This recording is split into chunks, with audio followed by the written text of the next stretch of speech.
We gather in the cosmos bright. Stars and ships take flight tonight. In the void where dreams do play. Soul citizens lead the way. Borders fade in nebula's light. Unknown worlds will chart tonight. Through the galaxy we soar. Endless journeys at our core. Borders fade in nebula's light. Unknown worlds will chart tonight. Through the galaxy we soar. Endless journeys at our core. Starry roads in endless skies. Soul citizens we rise. Charting courses never lost. Together the verses crossed. Squadrons call on the horizon. Battles fought, our hearts aren't frightened. In our ships we face the dawn. Soul citizens carry on. Oh, planets spin and light years fly. Boundless space where hopes reside. Brotherhood in every star. Soul citizens, here we are. Borders fade in nebula's light. Unknown worlds will chart tonight. Through the galaxy we soar. Endless journeys at our core. Starry roads in endless skies. Soul citizens we rise. Charting courses never lost. Together the verses crossed.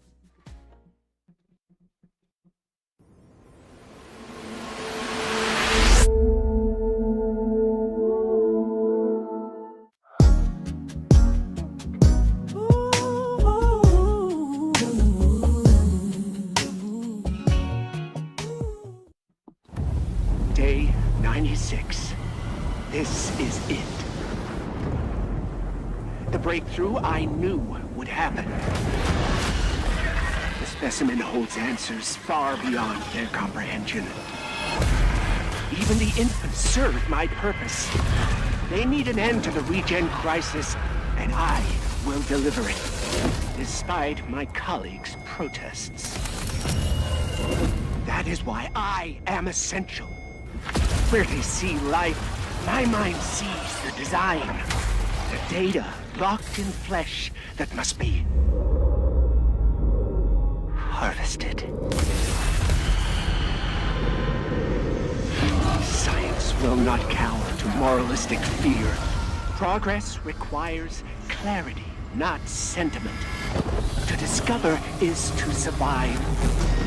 To evolve is to rule.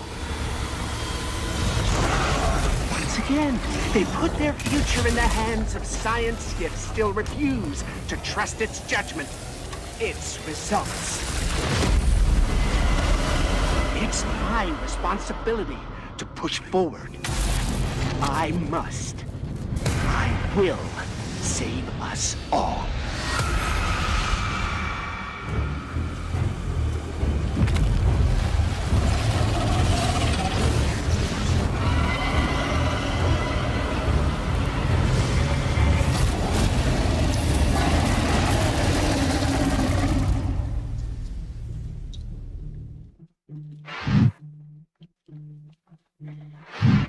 Hey, greetings everybody. Welcome back to the Soul Citizens. I am GriffinGamingRPG, and I'm back today with my co-producer and good friend, the one and the only, fastcart FC. FC, how the heck are you?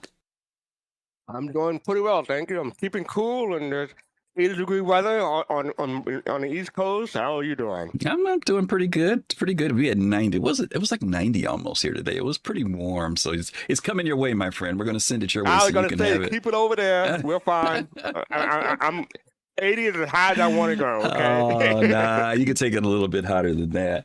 What did you think about the opening video there? It kind of had a little bit of a mad scientist feel. What do you I think was about that? it kind of freaked me out because that trailer is so unlike anything we've ever seen from CIG previously, as far as I can remember. Yeah. And I've been following since 2014, but I mean even before that, I caught up on the stuff that I missed. Hmm. And I've never seen CIG release anything quite like that before. It's weird. I mean, Yeah. it's it's fine. I don't mind it. It just Hmm. seems unusual. Yeah. I guess that's there maybe a hint of the direction that they're going in from now on. Who knows? Well, I'm glad that you saw that and mentioned it because one of the things that we're going to be talking about today, our show is called Playability, and normally a show like this would be a show that we'd be normally doing our update to 4.2.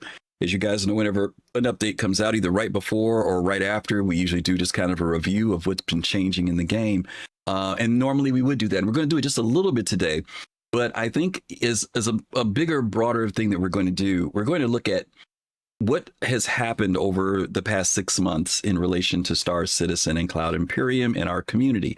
At the beginning of the year, many of you may remember that it was announced that CIG was going to adjust its cadence and put more emphasis and work into making the game be more playable, a better experience for players, both in performance and kind of just address many of the issues that the community for many years has been saying, hey, this is a real problem. When are you going to fix it? And so we're going to kind of spend this show doing this as an open conversation about those changes. Now, it's an open conversation because not only are Fastcart and I going to talk about it, and I do want to ask him a very specific question in a second, but because we want you to also talk about it. This is going to be one of those interesting Sundays where we're going to open up our lines for you to come in and talk with us. We've done this before on our Thursday show and on our Saturday shows in the past. And we haven't done it in a while. And so we want to hear what you all think about, first of all, the decision that CIG made. Secondly, do you feel that there has been some adjustments and changes into the development of the game and how we play the game currently? And any thoughts that you might have about it, good, bad, ugly, whatever the case may be. We want to kind of address that. So we've already put the link in. You can see it's there. Fastcart's dropped it, where you can come in. For those of you who've done this in the past, on our Voices show or our Soul Talk show, you know how it goes. You click on the link, you come into the Discord, we'll bring you in, and you'll get to tell us what you think about the changes in the game. So that link is there. You can do that at any point while we're talking. We're going to go over, though, 4.1 and 4.2. We're not going to go back to 4.0 because that kind of trails into the fourth quarter of last year, but we are going to pick up from January through now. And well, the question I want to present to Fastcart is, many of you all know, Fastcart has pretty much stayed away from playing the game with regularity because he wanted to be able to experience the game in a more completed form.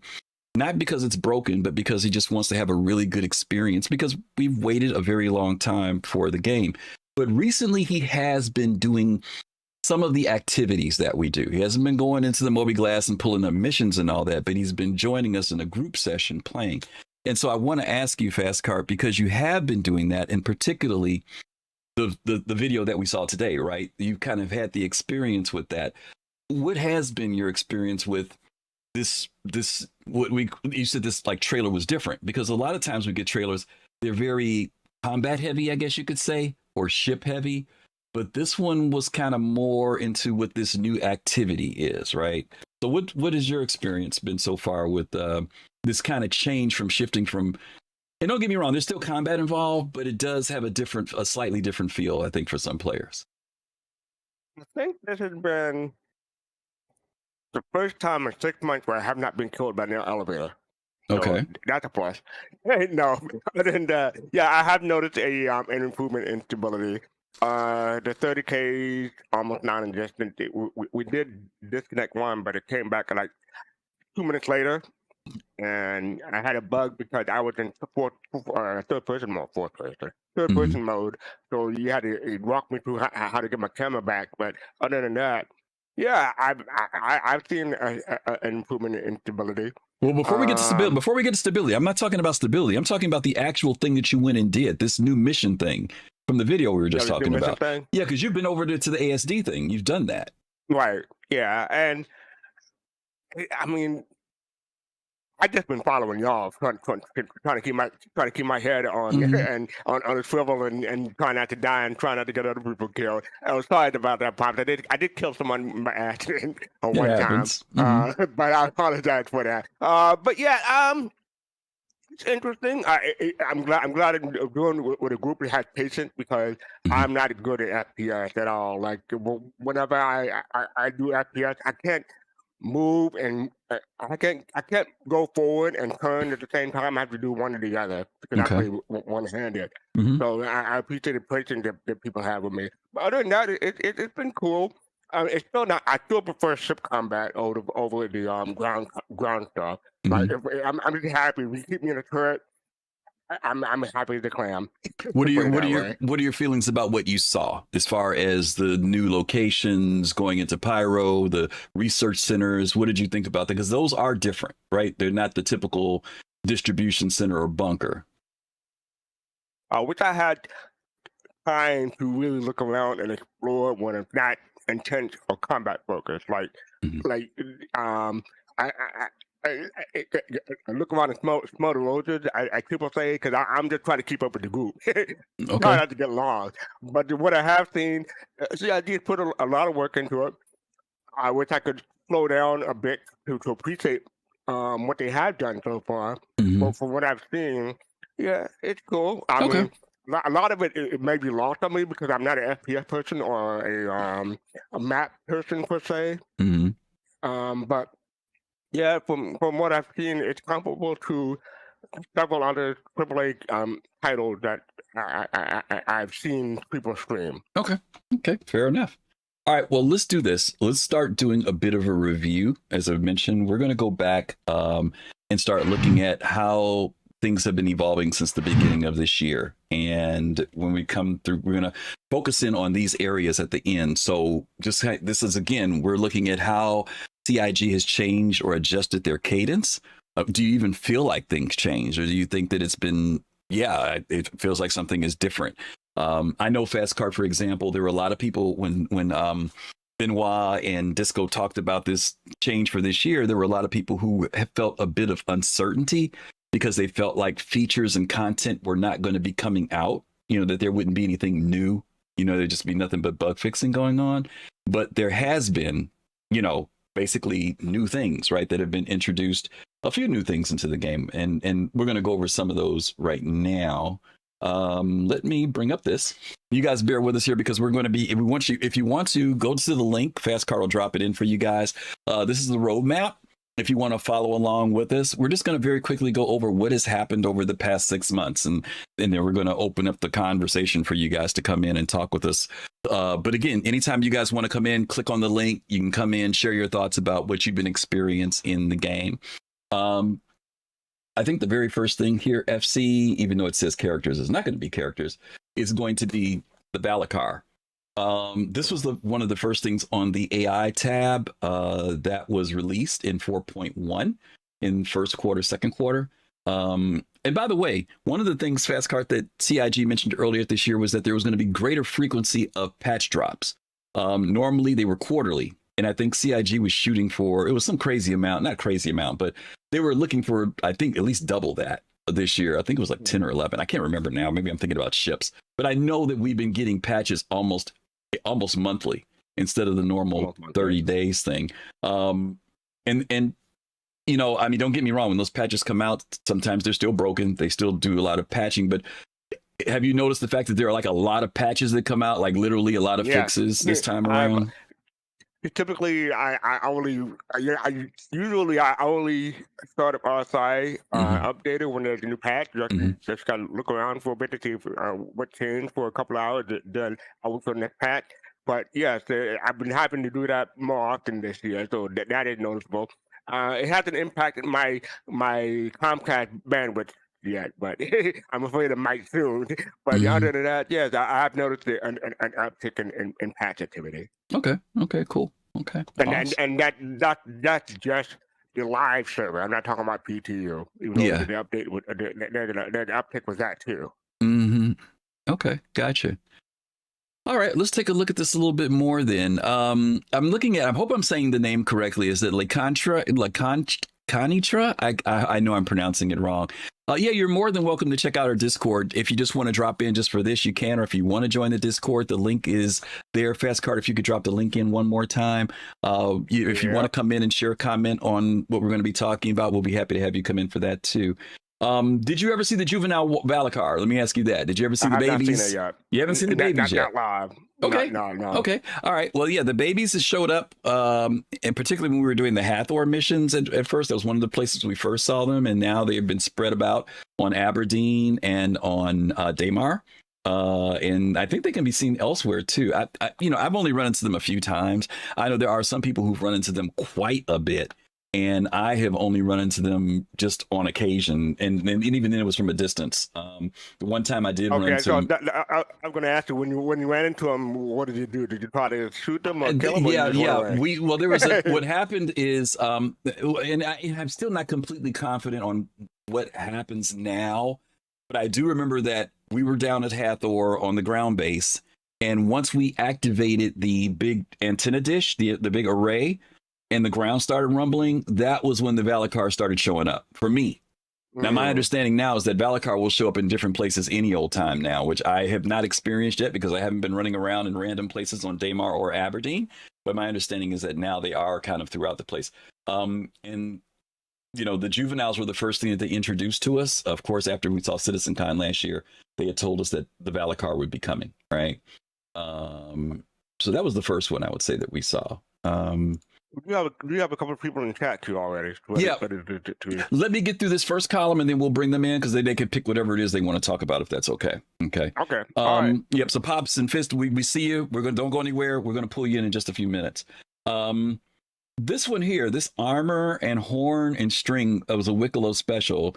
Did you see this armor? Have you seen this one? They were actually selling it on the store too, if I'm not mistaken. Well, something like it, I think. Yeah. Did you see the armor? They're selling something like it on the store. I have not seen it in person yet. Okay.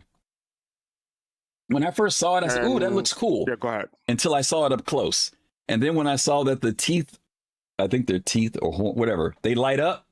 I'm like, "Nope, you're a big Christmas tree walking around." I didn't like it. I didn't like it. So from a distance, it looked cool. When I got up close to it, I'm like, it's kind of like had that Predator feel, where he's got like the bones of his victims around him and stuff. I don't know. It just didn't grab me anymore. But I know a lot of people liked it. I've seen people walking around in it and stuff. Especially people who like yellow. Yeah. Yeah, to me, it's like, here I am kind of armor. I don't necessarily, even though I do wear some other armor that has lights on it, but that one there is too much like a Christmas tree for me, so I don't know. But anyway, it's called a Wicklow Special. They added the Wicklow Special version of the Antium armor. It's called the Antium armor and the Anna armor Enduro, okay? The hairstyles. There were new hairstyles. We know that we've been looking forward to those. I think there were just 4 of them that they added. I believe it's 4, and there's 4 more coming. Go ahead. And I have seen them in the Chaos Critter. I did not use any of them.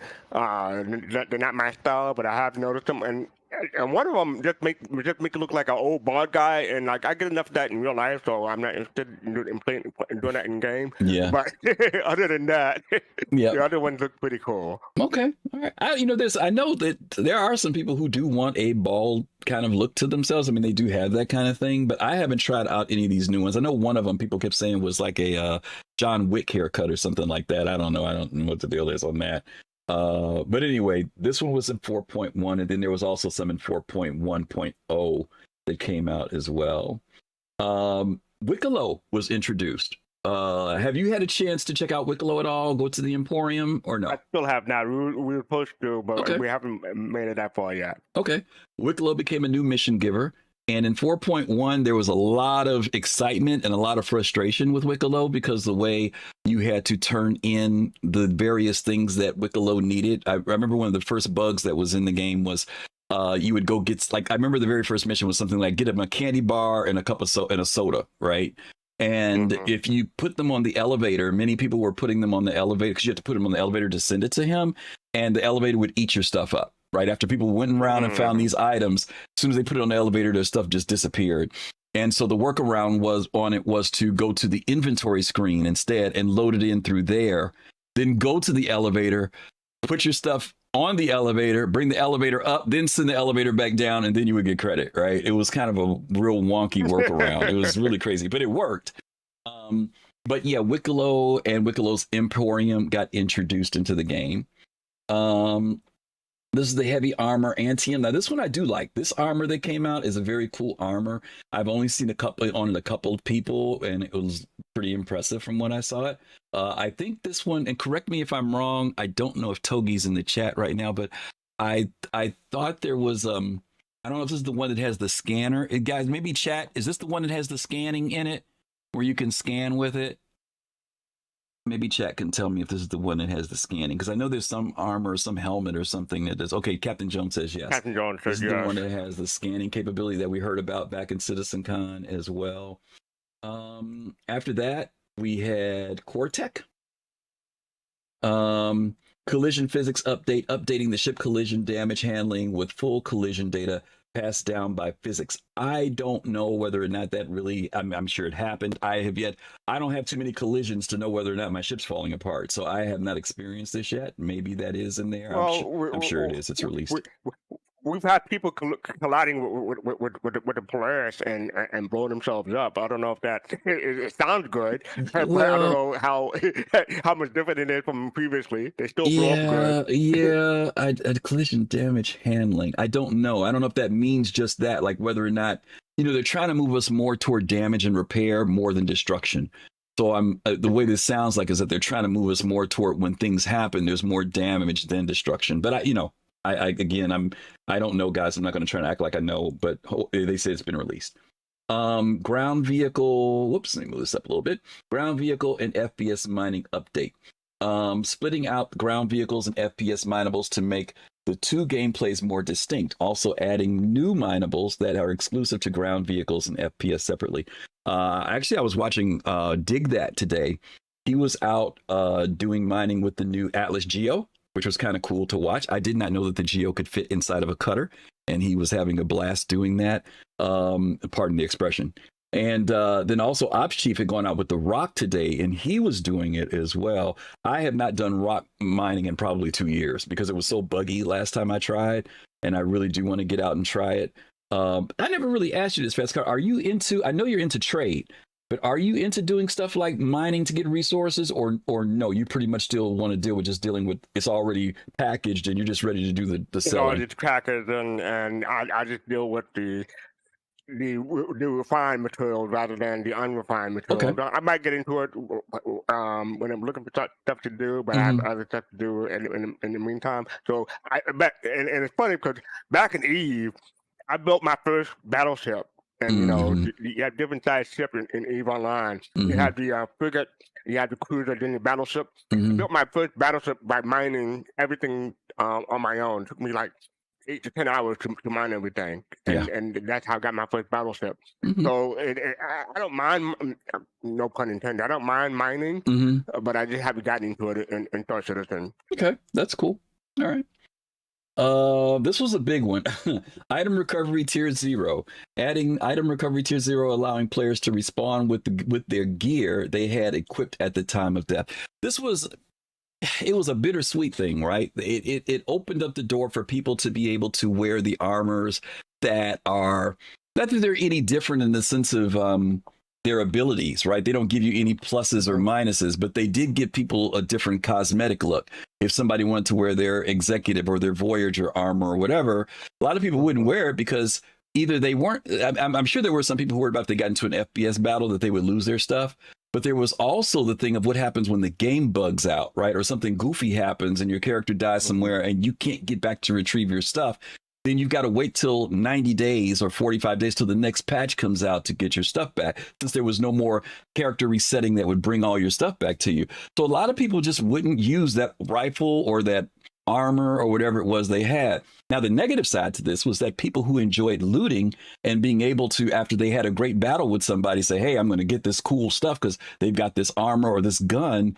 They couldn't get it anymore, right? All they could do was maybe get whatever somebody had in their backpack, which was usually, ammo, medical stuff, maybe a rifle if they had a big enough backpack with them, maybe, but maybe not that prime rifle that they were using or that pistol that they were using. So, or the armor for that matter. So you can still loot NPCs, but you cannot loot players. But this is still tier 0. And I think CIG is going to modify it in time. Once they have a way for people to reclaim their subscriber stuff, I think they will go back to making it so that you can loot whatever people have on them. What were you gonna say? And I don't know what the ratio is between people who hate this and people who love this, but I love this because I get to wear my armor, I get to wear my red alert armor that I've had in my hangar for ages. I get to wear other stuff that I paid money for and don't have to worry about losing. So I enjoy that because that was actually one of the reasons why I didn't want to get into the game too much. But now I noticed that this past Friday when we were playing with Soul Station, I died and had to regen. The ammo that I used replenished, and I'm like, oh, okay, that's a plus, I guess. I didn't know that was really that was an added factor. Yeah, because I had like all my ammo slots were filled, and I had like 2 or 3 that were like below half. But when I regen, they were all full again. DJ Psychosis, I'm going to allow that because I know that that was a typo probably, but if it wasn't, it's funny anyway. I'm going to put that through there anyway for you. Okay. I saw that too just now. Like, wait, what? I was like, wait a minute, what suit is that? All right. The sandbox activity. Now, this is where CIG started to introduce. We have been dealing with the dynamic missions in the past, and they shifted into this thing which they call activities. Some people will have other game names for them, but they call them activities. And what they want are these type of things to exist in the game like all the time, just throughout the universe, right? So that people can always go there and do them. Unlike dynamic missions, our missions have never been dynamic per se. Dynamic missions are supposed to be missions that activate because of our activity or something we're doing in an area. But they've been manually launching them for the sake of testing them, right? But ultimately, they want, for example, if you're doing a lot of trading or piracy in an area, there's something that kicks off because of that type of activity. But we're not there yet. These type of activities are sandbox activities they want to set up that people can go there. And they're broader because if you don't want to do the mission, you can still go there and do stuff. That's the thing about it. That's the sandbox side of it. So if you don't want to go through the whole thing of aligning the dish and flying up to the station and taking batteries and fighting, you could just go to the dish if you want to, or just go to the satellite and you could do looting, or you could get engaged in a firefight, right? There's stuff that you can still do without. But if you do want to follow the mission, there may be some greater reward in the process of you doing that too, right? So what do you think about that as far as these activities that CIG wants to scatter throughout the universe, fastcart? Do you think that's a good idea, or do you think people will do them and get bored with them? What do you think? Depends on how much variety CIG actually winds up with come 1.0. Because right now I can see people getting bored with them because there's not much variety. But hopefully by then they have some kind of table that'll say if this happens, then do this, and kicks off a dynamic event, and people will be engaged. So it remains to be seen. Yeah. But I'm more confident in that CIG will make it interesting for players. Yeah. And I think that if they do things that like what they're doing with this current mission that we talked about with the new Stormbreaker, that if they keep things fresh, they can actually breathe life into other things that might be happening, right? Like right now, the regen crisis is a thing right now, right? But maybe once that settles down, then this will tone down for a little bit, right? And then something else will happen over here with this. And then maybe later on, something else will happen that'll restart regen crisis. So the dynamic side of it could be what keeps life in these areas. But I think to your point, variety and continually keeping things, going, right? Not just put it out there and leave it and, well, we did that, let's move on to something else, right? They've got to be able to still breathe life into these areas. I think it'll be interesting, like, hey, how do you have Xenothreat who don't like aliens? I can see maybe a faction as a result of regen saying, kill everyone who's regen because they're not real people. I can see that happening. Something like that. Another faction rising out of region. Who That'd be interesting. Yeah, that'd be interesting. Arena Commander. I have not done this one. There's a new map called Crossroads of Crime, adding the largest Arena Commander map so far, available in multiple game modes: free flight, tank royale, team elimination, single weapon elimination, gun rush, and kill collector. I have gone there before, but I have not like got some friends and played around in that area yet. But Arena Commander is interesting. There are some people who really do go in there a lot, and there's some people who never go into Arena Commander. And you and I both know back in the early days, Arena Commander was where everybody spent their time, in the early days. Right? Yeah, but it was popular. Mm-hmm. Go ahead. I wish I could. I want to make more time to going back into Arena Commander to become better at the game, because I was never an ace combat person when it comes to space flight, but I can hold my own pretty much. But I've lost my muscle memory, put it that way. So I need to get back in the Arena Commander and relearn the stuff. Yeah. Arena Commander, new map, Astra's Clearing, adding a Stanton settlement and microtech, available for free flight and exploration. Astra's Clearing is in the game. It's just that they just added it to Arena Commander as another area again to go to. And I think your point is well made, Fastcart. These are good areas to go to practice and do things without having to worry about loss, because I think that when we go into the real world, that aspect of loss should be there. I don't think it should be muted. I think there should be. Yeah, when you step into the live world, right? It should be that there's risk involved, because first of all, it steps up your gameplay, right? Because the idea of losing something makes things more meaningful, right? And I think that's one of the reasons why the whole thing with the current inventory thing, when people lose stuff, that it's kind of like, well, I know I'm gonna get my stuff back, so no big deal, right? You got to find that balance between, you don't want the loss to happen where it's so impactful that it, like you said, discouraging people who've paid money for things and now they can't get their stuff back. But you also don't want it where it's so secure, like, well, if I die, it's no big deal. All I gotta do is put some more bullets in my backpack and go. Well, that's weak too, right? So CIG's got to balance that out a little bit, and I think they will. Again, we're at tier 0 with that, so I'm expecting them to do more. Ship turret updates, updating the Reclaimer, Carrack, Valkyrie, Raft, and Starlifter to have several of their turrets linked to the main pilot weapons. This was a big one. I think they even did this with the Corsair. I don't know if it was in this patch or not, but they did do some things to make it so that certain ships will have their turrets linked to the pilot, right? Now, it'll be interesting to see how this balances out still. I'm really curious to see, because I think that on ships that have multiple stations, in other words, cockpit stations for different people, I would hope that I'll give you a good example of this. Well, let's talk about it in 4.2 when the Idris comes out. Because I think the whole thing that the pilot with the Idris firing the rail gun is too much, right? I think that there should be a weapons person that does that. I think, to me, when you get to ships like that, you shouldn't get that level of being able to control. But that's just me. I would hope that they would add that feature to the Constellation. Oh yeah. Well, let's see. They may. They just may. Oh, wait a minute. This is locations, right? We just did gameplay, right?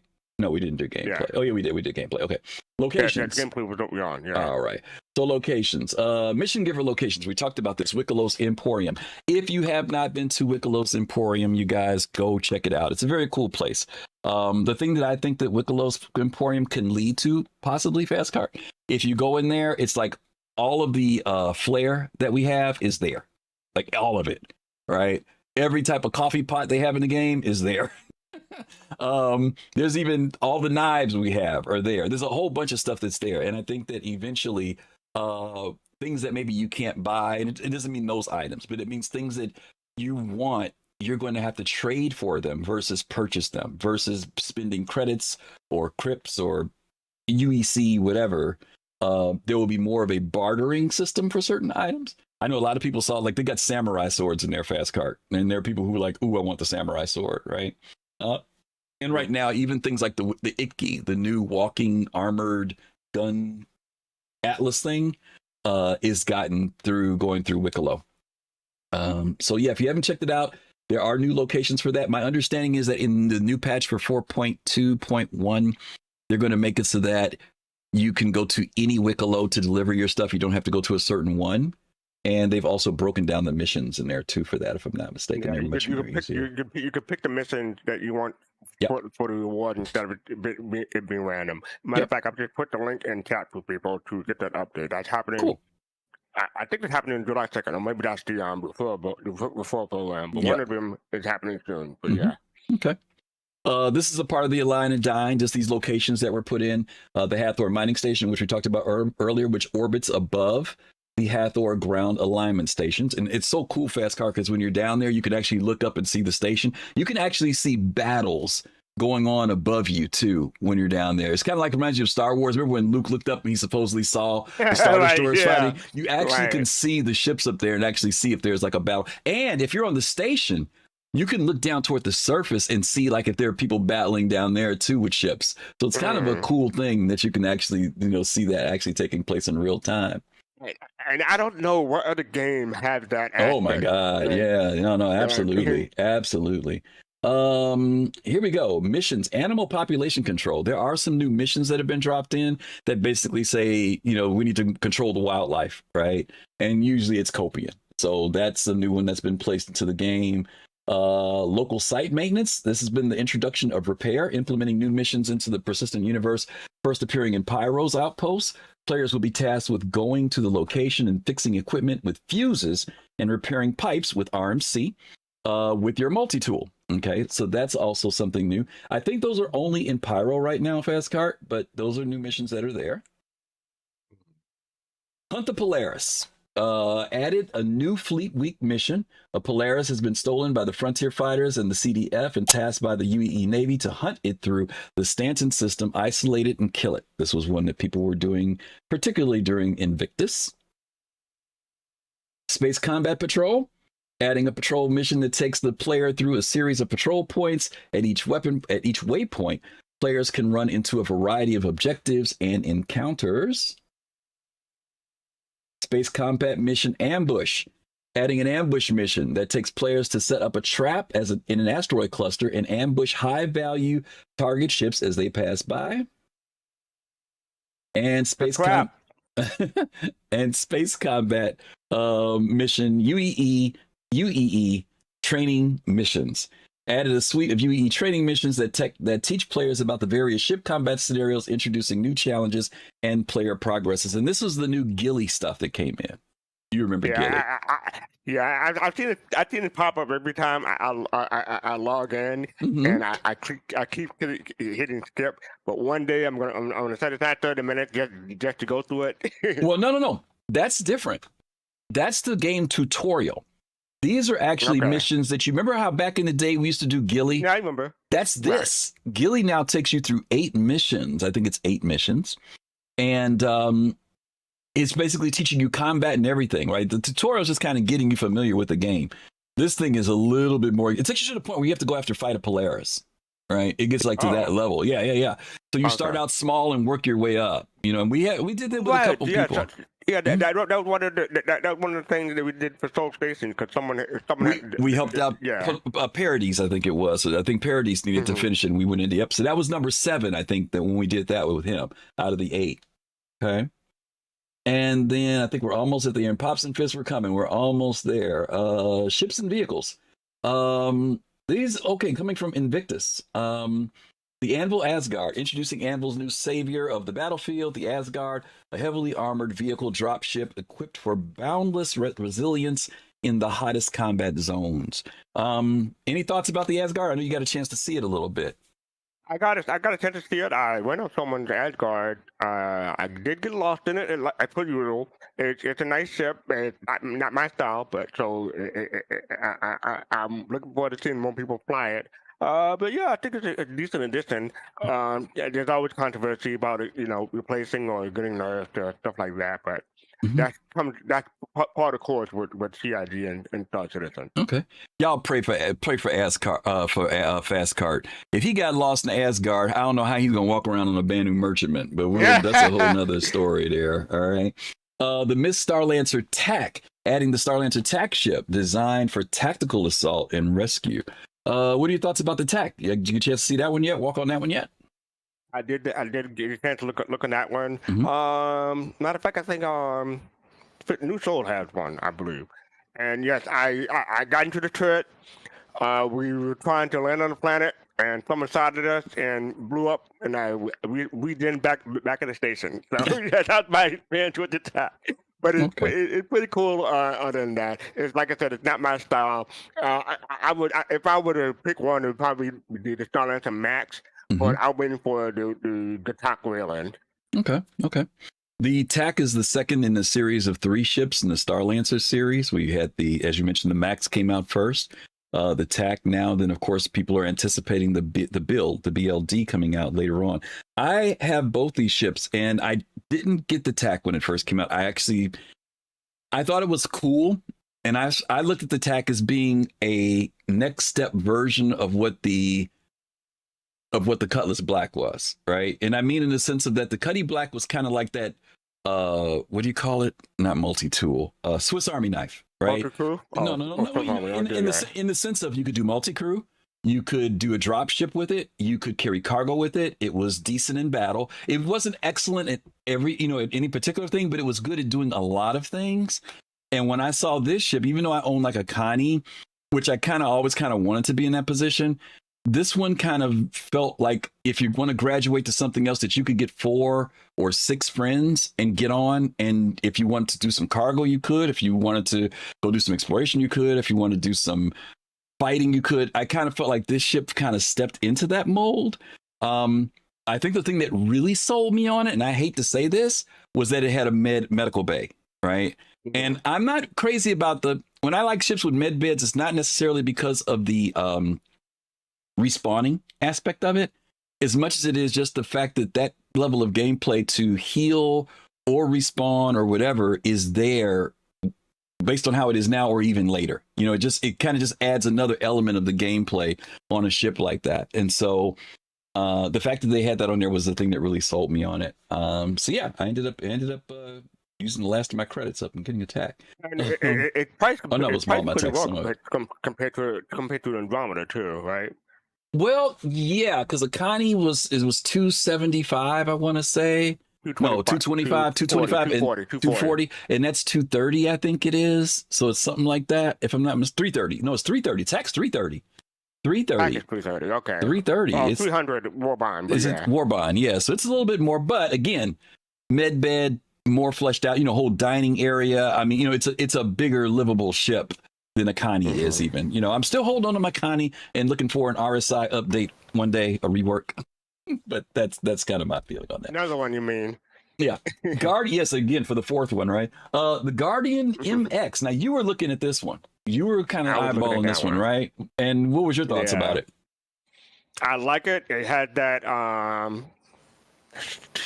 TIE Fighter Avenger or TIE Fighter Defender kind of looking style to it. And I like it that it's heavier than the other Guardian, the base Guardian and the key. But I already have my decision. I decided just to get a CCU. I didn't upgrade or anything to it because I already had the F8 Lightning, and the F8 Lightning is my go-to for heavy fighter. But this one may be a good backup. It depends. I'm keeping the CCU, but I haven't decided to apply it yet. Okay. All right. The Great Cat MTC.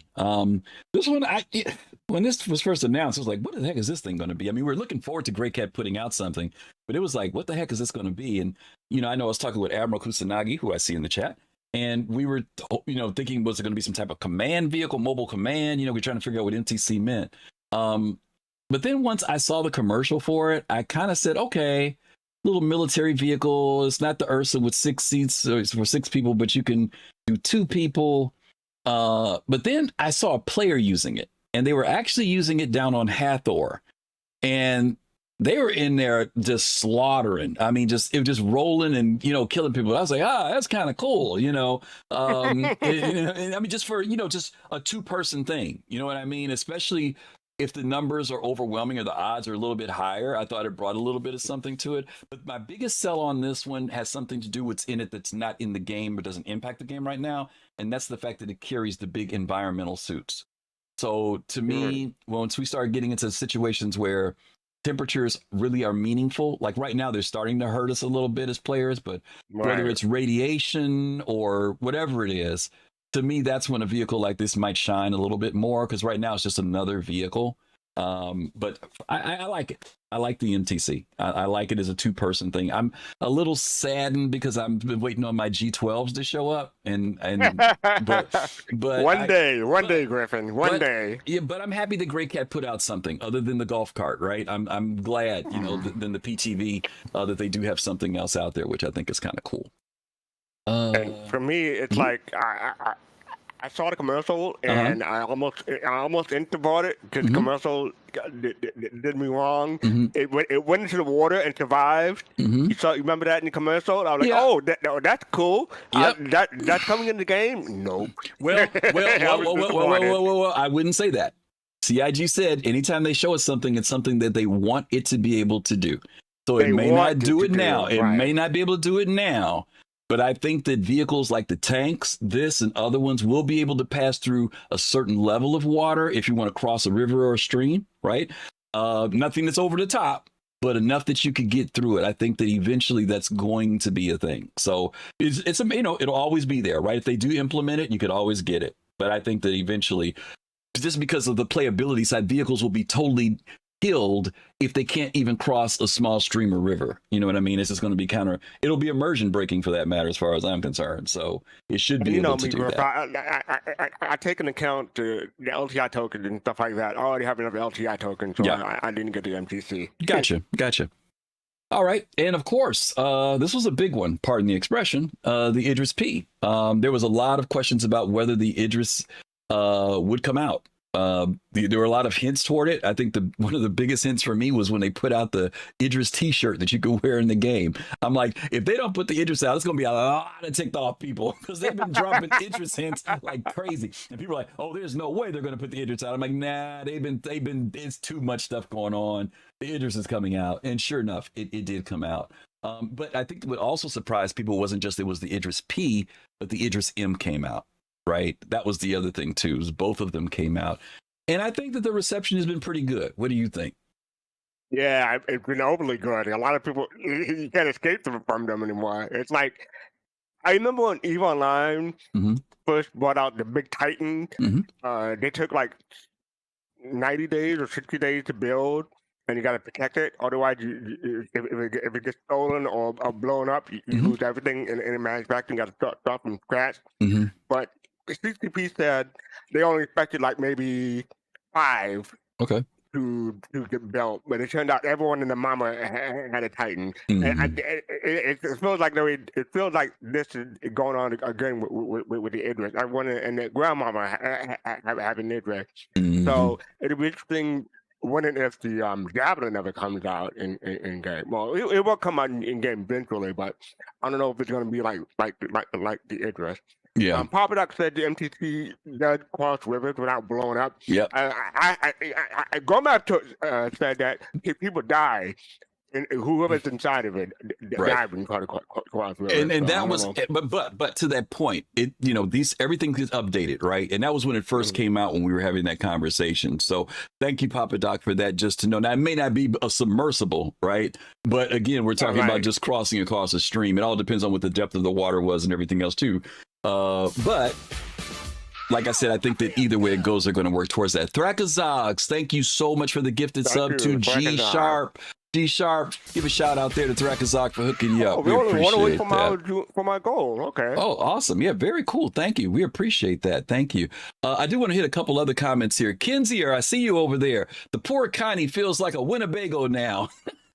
Needs an update. Yeah. I still love the Connie. The Connie was my first multi-cruise ship that I ever got. And I still have held on to the Connie Andromeda. I actually have like that original package where they gave you like 20 items with it.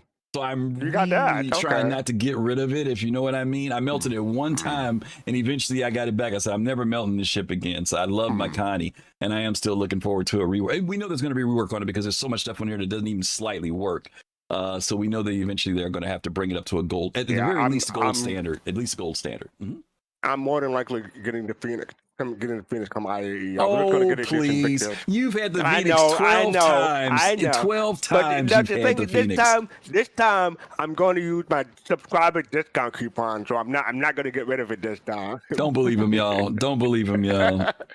Don't believe him. All right, so that's the Idris. And then, not lasted. We got a couple more to go. So I forgot we got more. The Atlas Geo. Boom. The Atlas was popular when it first came out, especially for people doing cargo. But then they came out with this Geo, right? The one that actually helps with mining.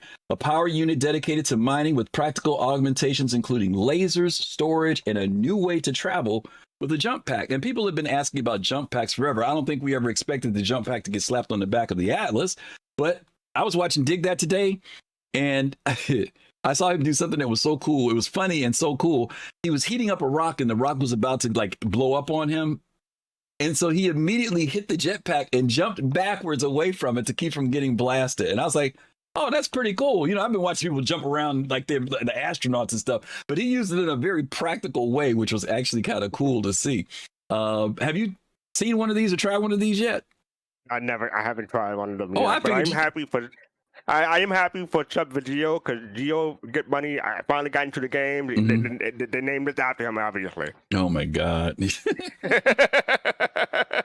All right. The Drake Golem, Golem, however people want to pronounce it, adding Drake's new mining starter ship. This was interesting. I hear people sometimes when these ships come out like this, these starter ships or something like this, and people kind of poo-poo on them because they see them as very limited.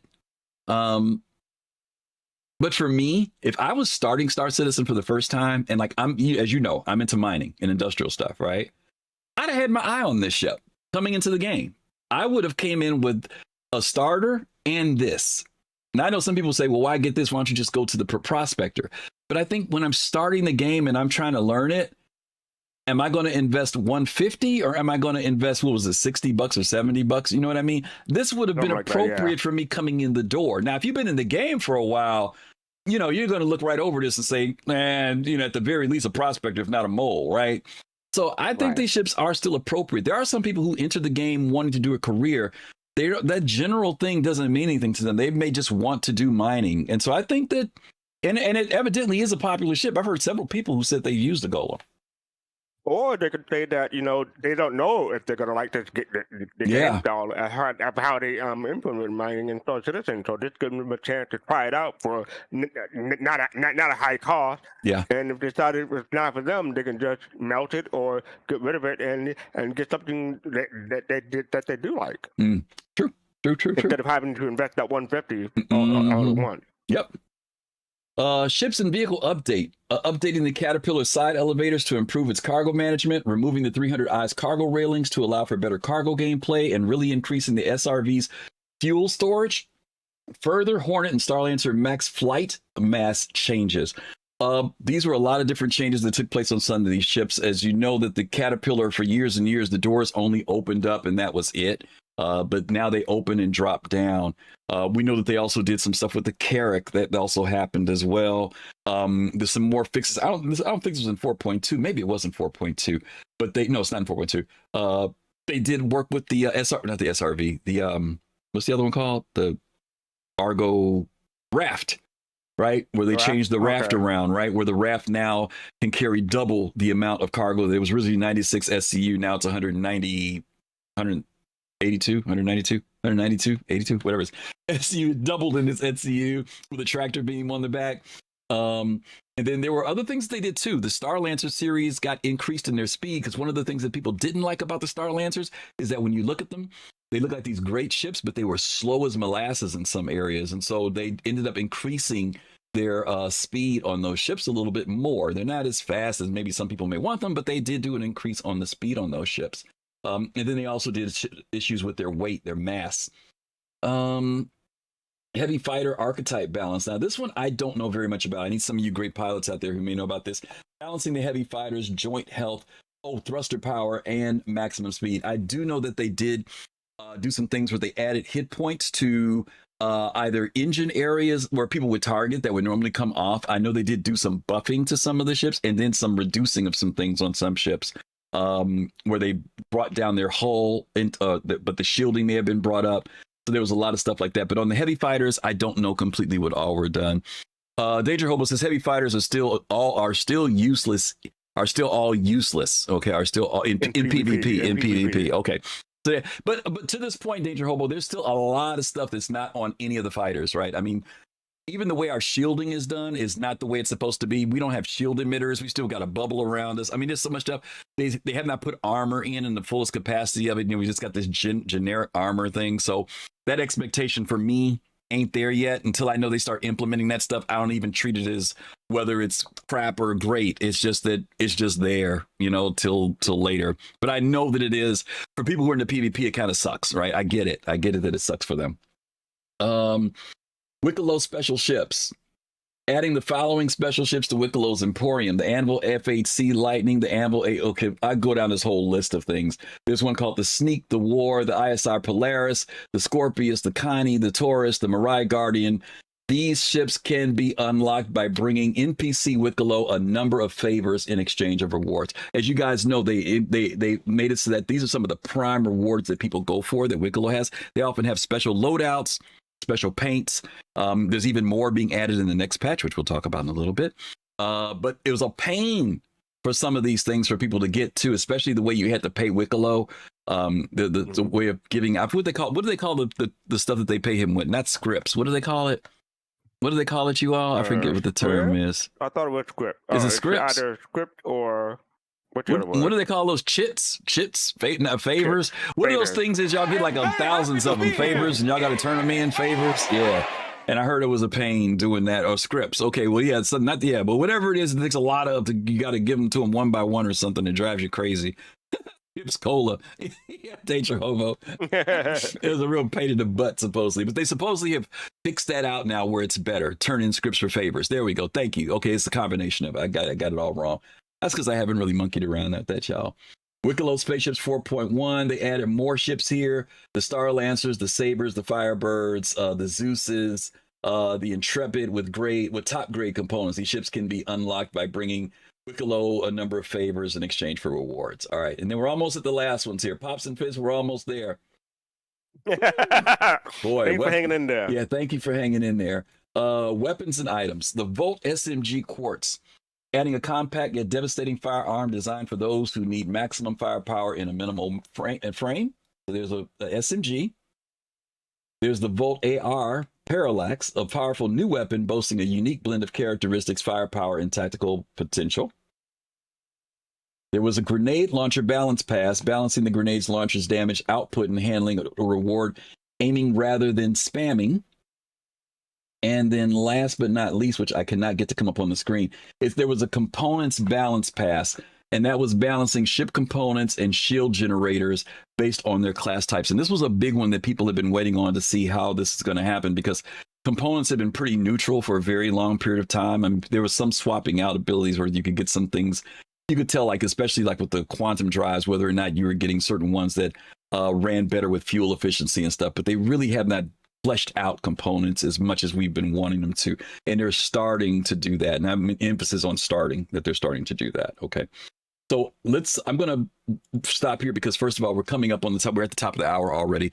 We're going to take we're going to take a quick commercial break, and then we're going to bring in Pops and Fist, talk a little bit about 4.1, and then we're going to try and get through 4.2 a little bit faster, and then we're going to start talking about the evaluation of this year, what we think about what CIG has done. So if you guys just bear with us for just a second, we're going to take a quick commercial break, and they'll take 1 minute, and then we will be back, and we're going to continue with the show. Thanks for being here with us. Okay, so again, thank you for being here. Those of you who are here right now you are a subscriber for us, and we appreciate you as always. Thank you all for supporting us. We are almost at our subscriber goal for this month for 60 subscribers, which is fabulous. We appreciate that as always. As we're wrapping up the month of June, next Sunday is going to be kicking off July with a show. We're going to have guests on. I think the Q and Carbon Tails, Pigtails are going to be on with us for a show that we're doing called Time Sync, Time Sync Citizen. And we're going to be talking about, are we wasting time? Could CIG make things faster? Is this whole walking and running and waiting on train stuff and going across the system going to be what we're going to be doing later on? Is it a waste of time? A waste of your time, waste of my time? That's going to be next week. So we appreciate you guys as always. And stick around. We got a little bit more to cover for the show. And thank you for being here with us today. We really appreciate it. And don't forget to sign up for Quantum Beta. You always do that right when we cut back. Hey, people can hear me. People can hear me when they come back. I know. All right, so we're back. So one of the things, let's bring Pops and Fisty in real quick. We're going to bring them in one by one. One thing I do want to talk about this though, Fastcart, is did it seem like there was a lot of stuff in 4.1 to you, or was it kind of like a normal patch to you? Ooh. I mean, when you go by one, it seems like a lot. Okay, all right. Yeah, I think it was a lot. I think it was a lot. I think it was a lot. When I look at the count on it, there's 1, 6, 7, 13, 16, 19, 29, 30, 34 updates in that patch that we listed. We went through 34 items. Okay. All right, go ahead. We could bring whoever you want down. Bring your Fist or Pops, whoever you want to bring in first, and we'll bring them in and get what their comment is. Do Pops. Okay. Age before beater, right? Okay. Hey, Pops, how are you? Hey, Pops. Hey, okay. Good. Thanks for waiting. All right. Oh, no problem. So give us your time. give us your thoughts about 4.1 stuff, the changes that any one of those you want to pick that you've got a comment about, or how do you think things have been going this year? Okay. Well, I will start out with the Polaris. Okay. The Hunter Polaris. Okay. I was impressed. Mm-hmm. Because we went out there, and I mean, I think there was 3 Idrises, and they, I think, and I think there was a Polaris out there too. I mean, it took us, I think it was 4 capitals, those 4 of those capital ships, and it took, I think it was like 15 minutes to destroy it. And they were hitting with the beams and everything. So I was like, man, that's good, because it felt good when it ended. It felt like it was a bit of a challenge. So you're not gonna go out there and solo this thing with an arrow or something, something ridiculous like that. So that it's kind of leaning in the right direction. Okay. As far as I'm concerned, but the main thing I really enjoyed was the stability. Okay. I was really impressed by that, more than the mission. There wasn't any hiccups or anything like that going on. At that time anyway. Okay. I'll jump on the Idris, since I kind of mentioned it. I was very surprised, like you. I was very surprised that it came out. Okay. I was excited. It is huge. It feels like the Polaris felt like a capital ship. This feels like capital ship plus. I mean, you can really get lost in that thing. Okay. But the one thing, and I have to agree with you, we always talked about it before, soloing capital ships. Come on. Come on. The pilot with that can fire that. Oh my goodness. The pilot should not be able to fire that laser. It is a one-man killer machine, huh? Gladius or whatever. I'm like, come on. Okay. But hopefully they'll fix it. And but okay. I think they're doing good work and headed in the right direction. Okay, good. Well, thank you, Pops. We appreciate that. Alrighty. All right. That's Pops in space. Let's get Fist to Face in next, and we'll see what his thoughts are. There we go. Okay. Hey, how y'all doing? All right, good. So I enjoyed this patch. First off, I want to talk about the Tier 0 armor. Okay.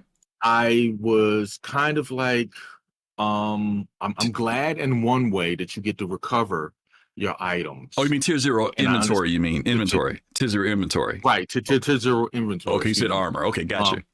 Yeah, so I'm glad to be able to recover my items and spawn back with them. Although I kind of would like to see maybe a gameplay loop around this where let's say, you know, items that I've bought in the store or items that I've bought out in the game. Maybe they could have a tracker on them. Somebody kills me, I got a tracker on it. I can put a bounty on them, a beacon on them. Boom, and but before they get to Grimhex or whatever, hey, you know, they can get captured. However, you know what I'm saying? That's what that's what I thought. You know, could be a way of recovering your stuff. Right. Implementing gameplay around recovery of your items. Yeah. You know, kind of like something in the real world, stolen items, they can get sold at pawn shops, you know what I mean? But the cops come in and say, hey, listen, we got a report. This item is stolen. You got to give it up. You know? Yeah. So just put a low jack on it. That's exactly what I'm saying. That's exactly what I'm saying. The other thing that I'm going to speak on is I'm not sure if this happened to us in 4.1 or 4.2 on the PTU, but you are correct. The Valor cars do spawn all over the planet. So there's no more driving around and just, hey, let me sightsee. Because me and Pops were out there and we were out there testing the Gray Cat MTC and getting his controls right. And guess what pops up? A Valor car. And we're like, now, wait a minute, where did this thing, this is a baby one. Where did this thing come up at? And my pop said, you know what? Oh my God, what spawned it? The vehicle. The vehicle. Because we were driving around. And I'm sitting there like, oh my God, guess what? The Daymar rally is about to get even more dangerous. So I listen, for all y'all racers out there who enjoy doing it, cool. But just be aware is there. So that's and cool. Imagine when the Apex one comes in. That's cool. That's actually pretty cool. Yeah. Okay, that's great. There. That's great. So, that's a great. That's a those great are my two observation. things. Yeah, that's a great observation. I didn't think about that because there are plenty of people. Even if you just decide to go drive out there to where the race is and watch it, you know, you just never know what might happen while you're out there. So that's pretty neat. Exactly. Yeah. Cool observation. All right, so I'll leave it at those two then. All right. Thank you, brother. Appreciate that. Thank you. All right. Those are both great observations. Listen, if you guys want to, again, there's a link in the chat where if you want to come in and give us some comments and thoughts on what we're talking about today, we'd love to have you come in and give us your thoughts on what you think about the progress that Star Citizen has been making. We are going to go ahead and jump into the next one. And this is 4.2 now, fastcart, which is where we are entering. Yeah. Today, I've got to select this thing, so give me a second here. I have to do a little magic to get this on screen. Boom. Boom. Make it a little bit bigger so people can read it. All right.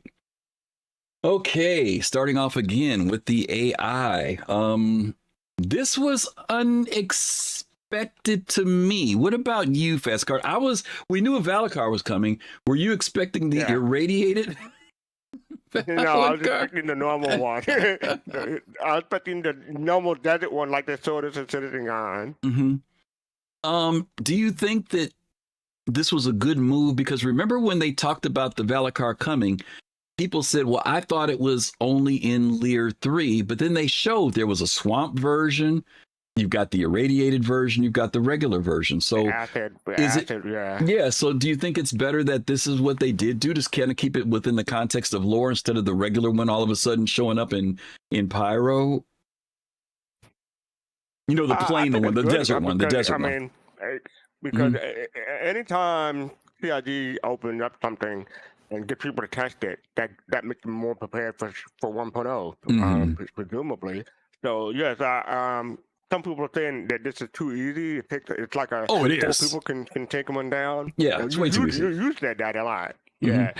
So, but I'm of the opinion that CIG just wants the data for now, and they can make it harder or tweak it as they see please once they're pleased with the data that they got. So I have not partaken in taking down a Valakar yet, because it's new, so I'm looking forward to when things calm down to giving it a shot. But hey, we'll see. Yeah, I talked about this last week. I think it was a week before, but I think there should be 50 people fighting this thing. But that's just me. That's The too many. big one, That's too many. the Apex. And we used to That's do still it. too many. We used to do it with the Crate Dragon. We used to fight the Crate Dragon with 50 people. This is not SWG. Listen, all I'm saying is this thing is 300 meters long. Okay. I'm sorry. Now, mind you, I'm talking about if you're only doing FPS with rifles and stuff, right? Now, if you got some ships coming in and doing some stuff to it, you can cut that number down to 20 maybe. But I'm saying if you just got people on foot trying to fight this thing should be beating the stew. I told you, out of 50 people, 10 people should be dead. That's all I got to say. 1/5 of the people need to be dead by the time this thing dies. At least. How many ground vehicles done? What with guns on them? Like you mean like bikes and something like that? Like the MTC and stuff like that. Yeah. Oh, if you're hitting it with stuff like that, you could cut it down to like 20 people, but okay, I'm okay with that. Yeah, I'm okay with that. Yeah. But 50 is too many. Yeah, but if I'm saying 50 people, that's like 50 people out there with with torches and pitchforks. As far as I'm concerned, I'm just saying, you got to, if you're gonna bring it, you got to bring it. As far as for the Apex, and I'm only referring for the Apex, right? Okay, Right. but interesting. We're just having fun with that, y'all. All right, the irradiated adult Valakar. Now, these are the ones that are between the juvenile and the Apex. These are larger. Adding the irradiated Valakar that players can find near the research facility while doing the Stormbreaker sandbox activity. This was previously listed under new creature card. Okay. And again, we've seen these both and these are in Pyro on Pyro 1. Correct me if I'm wrong, y'all. I don't think they show up on Pyro 4, or do they? I know they're on Pyro 1, where the big worm is. Or is it just the big worms on Pyro 1? Y'all have to help me out on that chat, because I don't remember where they were. And weirdly enough, I didn't run into these even when I did the Pyro missions yet. I still haven't, because I haven't, like you, Fastcart, I haven't done that whole mission where the Apex comes out, because I'm trying to wait for, I'm trying to let it calm down a little bit before that. Okay, so Captain Jones says it is Pyro 1. Okay, so that's where they show up. And we also get these, the irradiated Copian. Adding the irradiated Copian that players can find spawning near the research facility while doing the Stormbreaker sandbox. This was previously listed also under new creature card. These hostile beast hunting packs. These things actually freaking showed up inside the ASD research facility too. Yeah. We were inside, and I wasn't expecting that. What did the irradiated ones? I don't know if they were irradiated or not. All I know is that there was a Copian in there. I think they were just the normal The ones. plain ones? Sure. Okay, all I knew is I saw it and shot it. I didn't wait. I didn't ask it to open its mouth. I didn't ask it to open its mouth and say, "Are you glowing?" I just saw it and started shooting. So no animals were harmed during the filming of this. Yeah, not during this. Not during this. They were during that game round. Okay. The Sterling Exploration Suit. Introducing the Sterling Exploration Suit, a heavy utility armor built to withstand extreme radiation, enabling safe traversal through the most hazardous zones. This was cool because, there's a suit that they gave us. I don't remember when they gave it to us, Fastcart, but remember when they gave us the hazard suit back in the day, the yellow hazard suit? And I know a lot of us, I know I did, not paying attention. I thought it was the radiation suit. So I was like, oh, let's put this on and go over to Pyro. And people were like, yeah, I put on that hazard suit and I died, right? And I was like, oh, that's because it's a hazard suit, not a radiation. Not a radiation suit. It's for toxic substances and acid. Stuff, right, exactly. Or bad atmosphere, but not for radiation. So, radiation. Yeah, don't put the completely different substances. Yeah, safety tip of the day, right? Now, they did just recently. You do get this when you go over to the ASD area. You can get it for free, but they did put this into the store, but it's in a package. Yeah. Let me ask your thoughts about the package thing again, because we talked about this a little bit during Invictus. How are your feelings about when CIG takes items like a paint, an item, and a gun and puts them in a package versus selling them as individual items? Oh, I'm okay with it. I mean, they're not forcing me or anyone else to buy the thing. So I mean, if you have usage for at least two out of the three things, it might be a good buy for you. But if you only want that one thing, it can be annoying. But like you say, you can still get it in game. Okay, so let me give you another example. The ship paint for this is for the C1, and then there's the suit, and then there's the gun. The gun. The gun I can go over and get, not the yellow one, but I can go get the gun, right?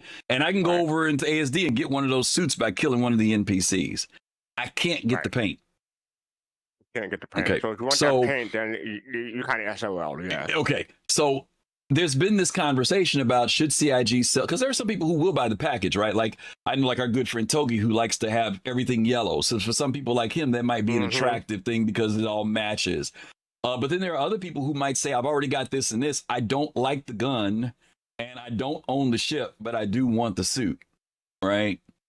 So I don't know. I've been having mixed feelings about the packages. That's my thing. You know what I mean? I don't mind them selling I think it's that thing again about options. Give the players the options. Let them sell a package. Let them sell them individually. Let people buy what they want to buy. Like if TIG would have sold the paint separately, but charge a higher price than a package price, like a discount or something. Yeah, I can see them doing that. Yeah, and I agree. The prisoner, no biggie if you can get them in the game. I don't know if you can get the yellow version. I know you can get the white one, but if maybe you can, maybe it's one of those things out there that you can get. Or maybe there's a 30-day, 90-day wait. And it might come out right. It might come out later. Yeah, and they may do it later. They may do it later. Okay. We got 4 new hairstyles. fastcart. I have not looked at these in 4.2 yet. I know that CIG said that they were starting to get away from the more exotic hairstyles and out of this world hairstyles and trying to come back to some more reality based stuff. So it seems like those ones in the last patch and this one are kind of, for lack of a better term, more standard cuts than some of the other ones back in the day. That upper right one is too close to home. That's me in real life almost. So no, thank you. All right, fair enough. All right. Let's see. Quartec. Let's see what we got into this one. Oh, here's one that people were pretty excited about. Adding dynamic rain in specific locations as the first step toward the Genesis dynamic weather. We saw this at CitizenCon last year, where CIG introduced this idea of Genesis, where they're talking about dynamic global weather and all these other things that are going to be coming into the game. This was unexpected. I don't think we were looking for this. How do you feel about things like this? For some people, this is no big deal. It's an optic. It's a effect, but it doesn't improve the game. And for other people, the introduction of this heightens their gameplay experience. What are your feelings on it? I'm looking forward to, me personally, it heightened my gameplay experience. I'm looking forward to seeing whether like winter, fall, spring, summer. I'm looking for all the seasons coming into the game. And maybe they'll have hurricanes, or maybe they have the severe lightning storm that can destroy your ship, like in that one CitizenCon demo that they showed. Well, it actually does do that. It does do that. If you get struck by lightning, it destroys your ship. Yep. The lightning's real. The lightning's real. Yeah, the lightning's real. Yep.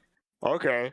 Yeah, I didn't know that. So yeah, that enhances the experience for me. It's like bring a bigger ship. Hopefully, you have some kind of not grounding, but some protecting against the lightning. Hopefully, but yeah.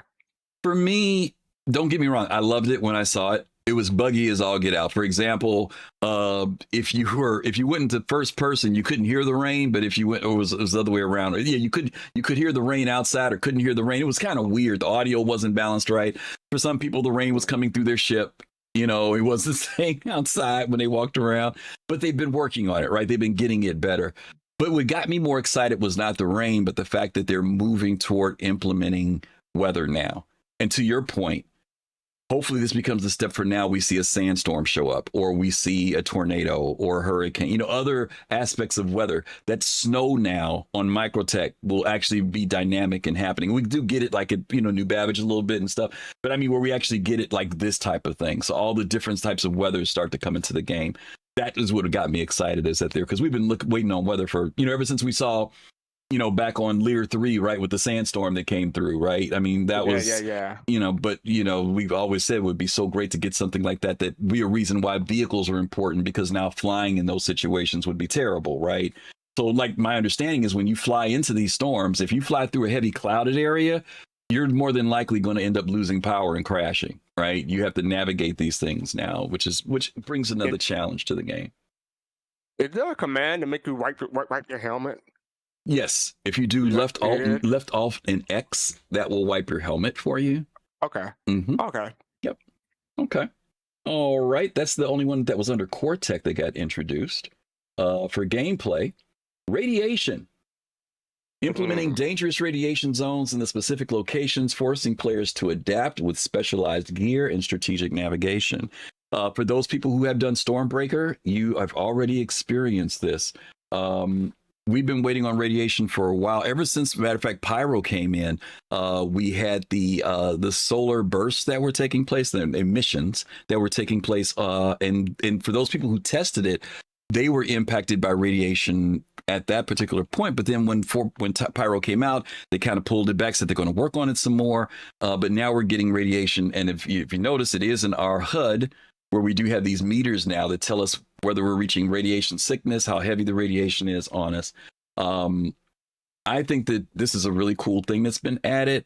I'm hoping that it expands beyond just that activity area where we do have to worry about external radiation. Even when we are outside of our ships, I would really want to see radiation be a factor. The closer we are to a sun in a system, there may be a certain amount of time that you're out there and there's exposure that we need to be paying attention to rads, whether or not, it's time to go in because it's unsafe. Or after a certain point, you start to get the effects of it. But this is just the first implementation of it, right, that we've been seeing.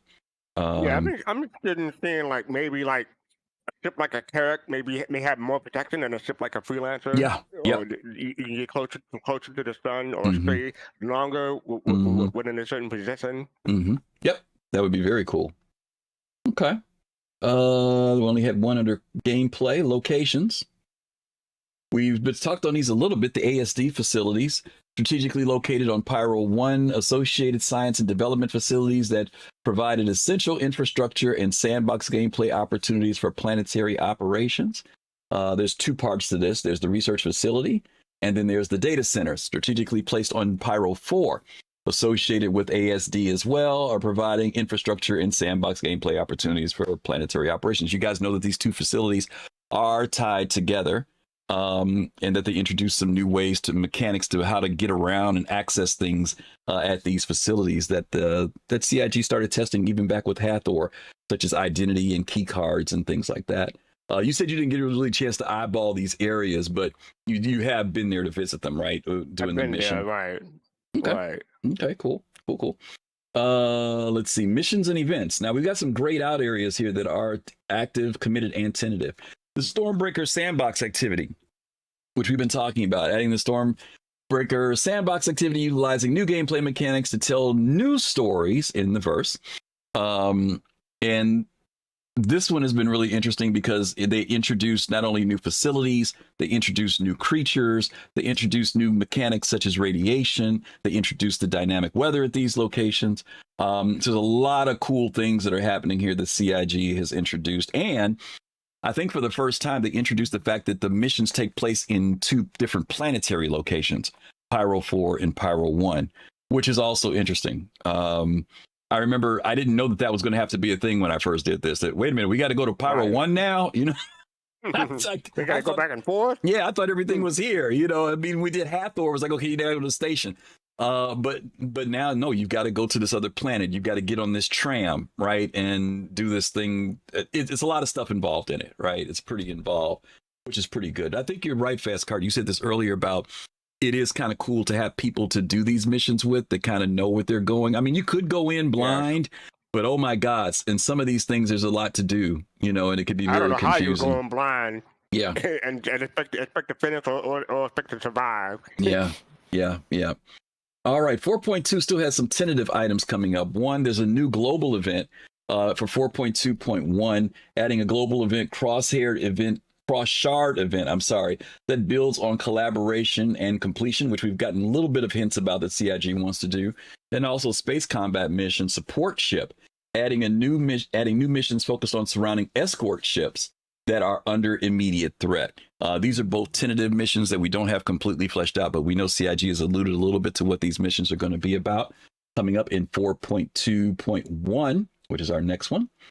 And then ships and vehicles. Again, the Argo ATLS or Atlas, ICTY, adding the Atlas ICTY, the Atlas Geo ICTY, versatile new combat suits developed for upcoming challenges, ready to prove their value in an upcoming new sandbox activity. They both are equipped with dual weapons, and the Geo ICTY version keeps its backpack for a jumping ability, and adjusted gear slots to fit FPS weapons and gadgets.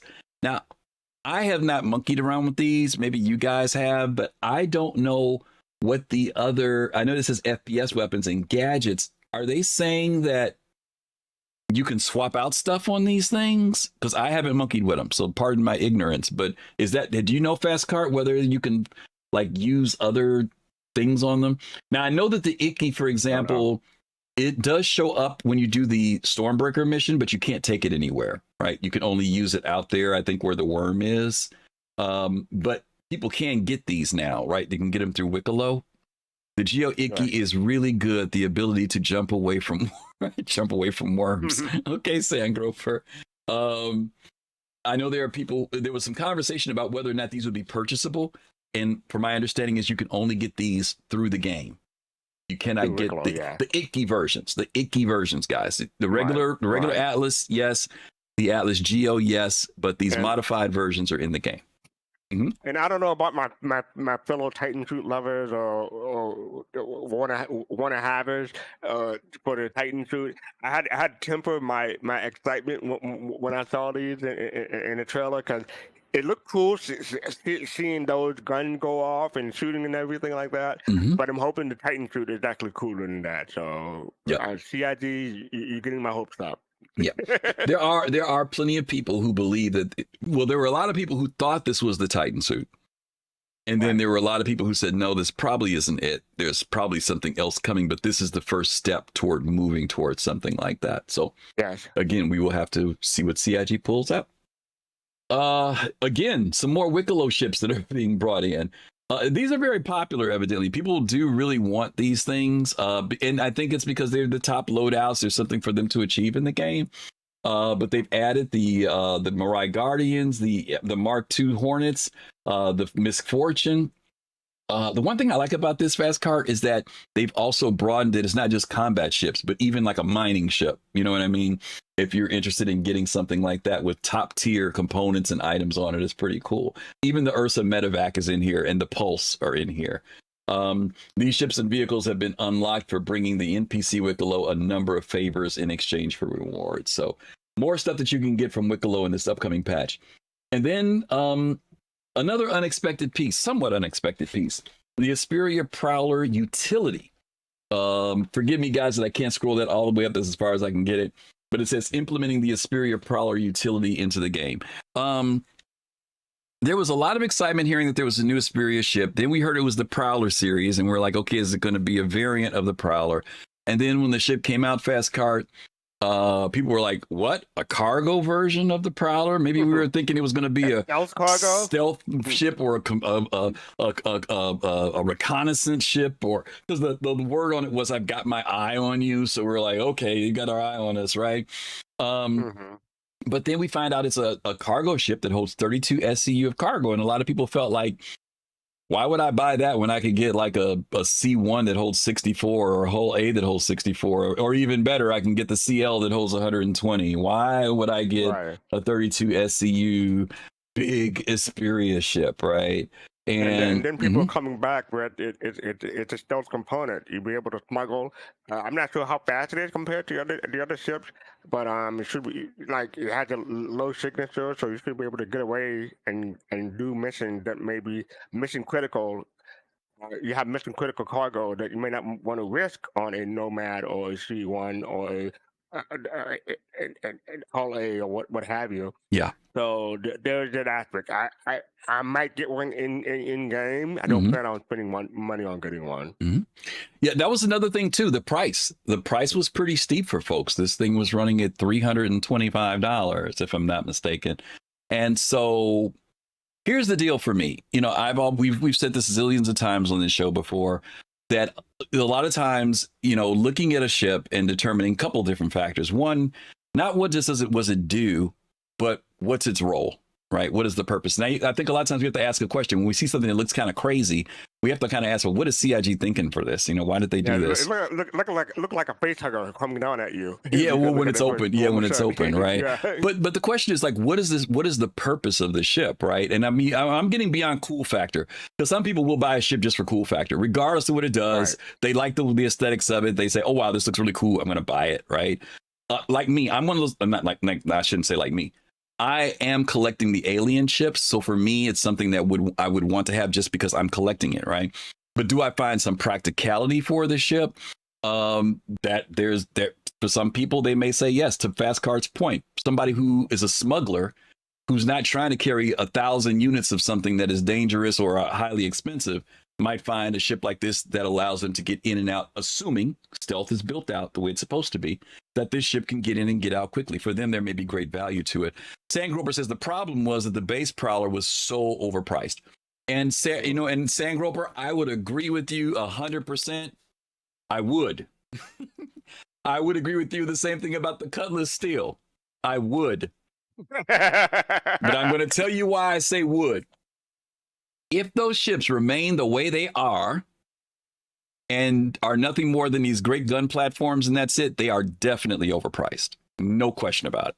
But if the Prowler gets the stealth, which by the way, they've cut the cross section down by 50%. If they implement the grab lev that says that this thing can fly over like a bike does, extremely low to the ground and not run into stuff and sneak in under scanning and radar, if its stealth mechanics are real, that they exceed other ships, especially of their size, to drop people in that a Valkyrie or an Asgard could not do without being seen, and get people in and out safely, it's worth every dime at that point. But they've got to make it do that. If the Cuddy steel becomes the Cuddy freaking titanium steel, where you can bring 18 people in and they can be safely delivered and nobody gets killed and you can go in and out with it and people can shoot at that thing and stuff is bouncing off of it like Superman, it is worth the price. But if they keep them the way they are, I agree with you 100%. No, the prices are way too high.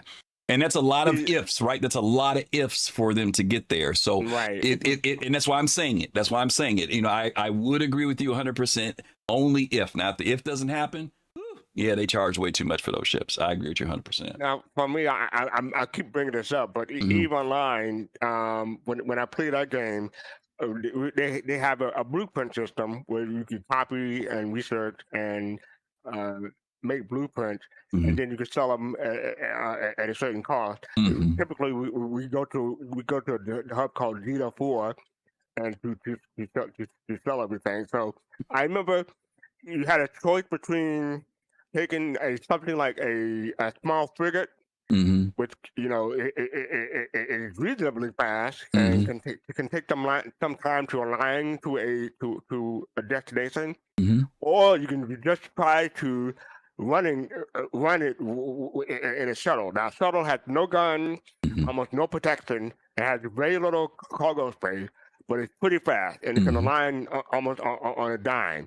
So I made plenty of run to Jita in a shuttle carrying something expensive and that I didn't want to lose. Now, maybe instead of doing that, I would take something like the Xperia Power Utility, give me more protection, or make it harder for people to detect me and test me. But I'm going to need some more information by the time one photo comes out for that. And this ship is not the only ship that those ifs can be applied to. There are a lot of ships in the game that justifying their price or what they are is based upon will CIG build them out to their quote unquote lore standard.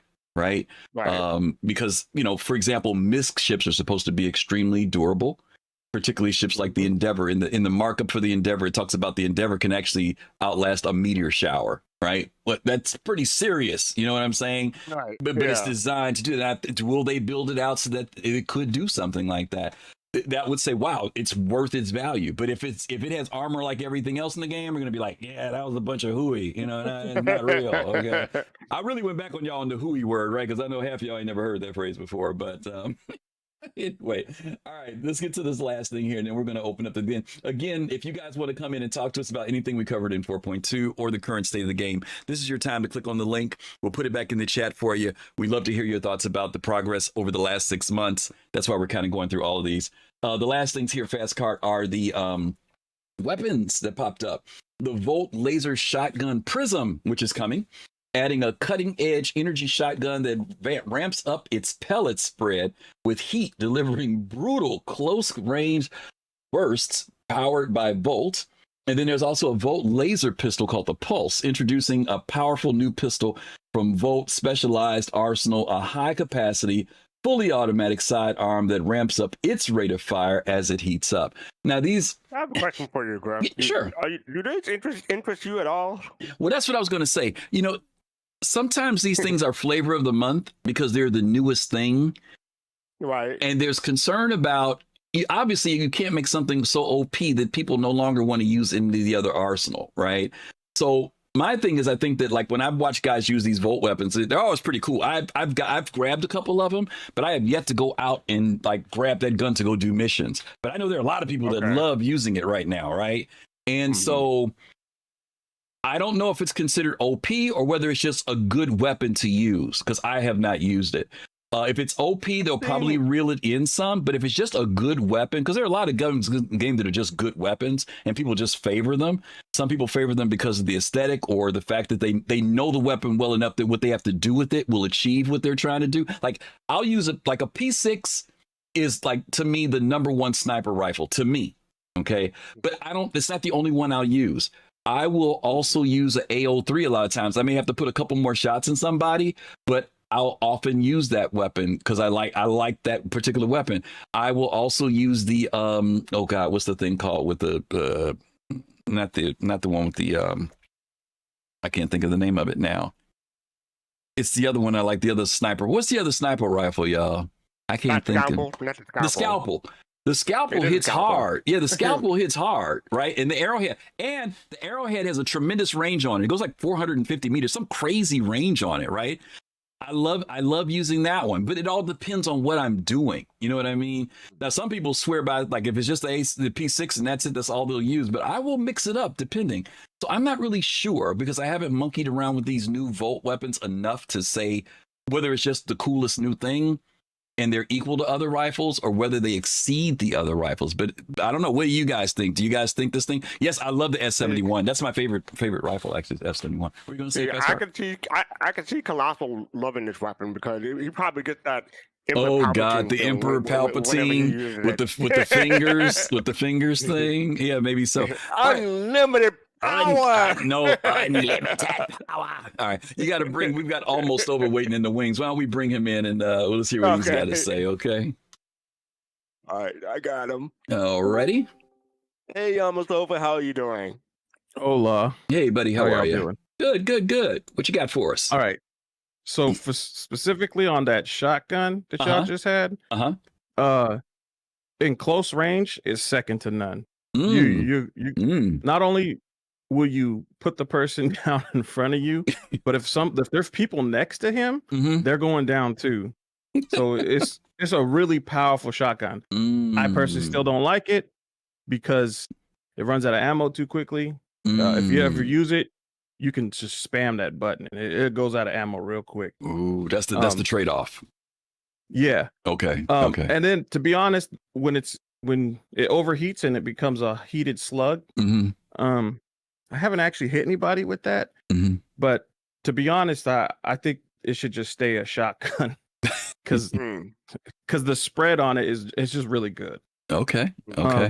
And then also, can I talk about the event that's going on, or sure, yeah, this time, sure, the Stormbreaker. Okay, I wasn't sure if I could talk about it. It was okay. So I've done that Stormbreaker event probably 20 plus times, 25 somewhere around there already, and I want to say the first 2 days, first day or two, you could get in there with just a handful of people and complete it.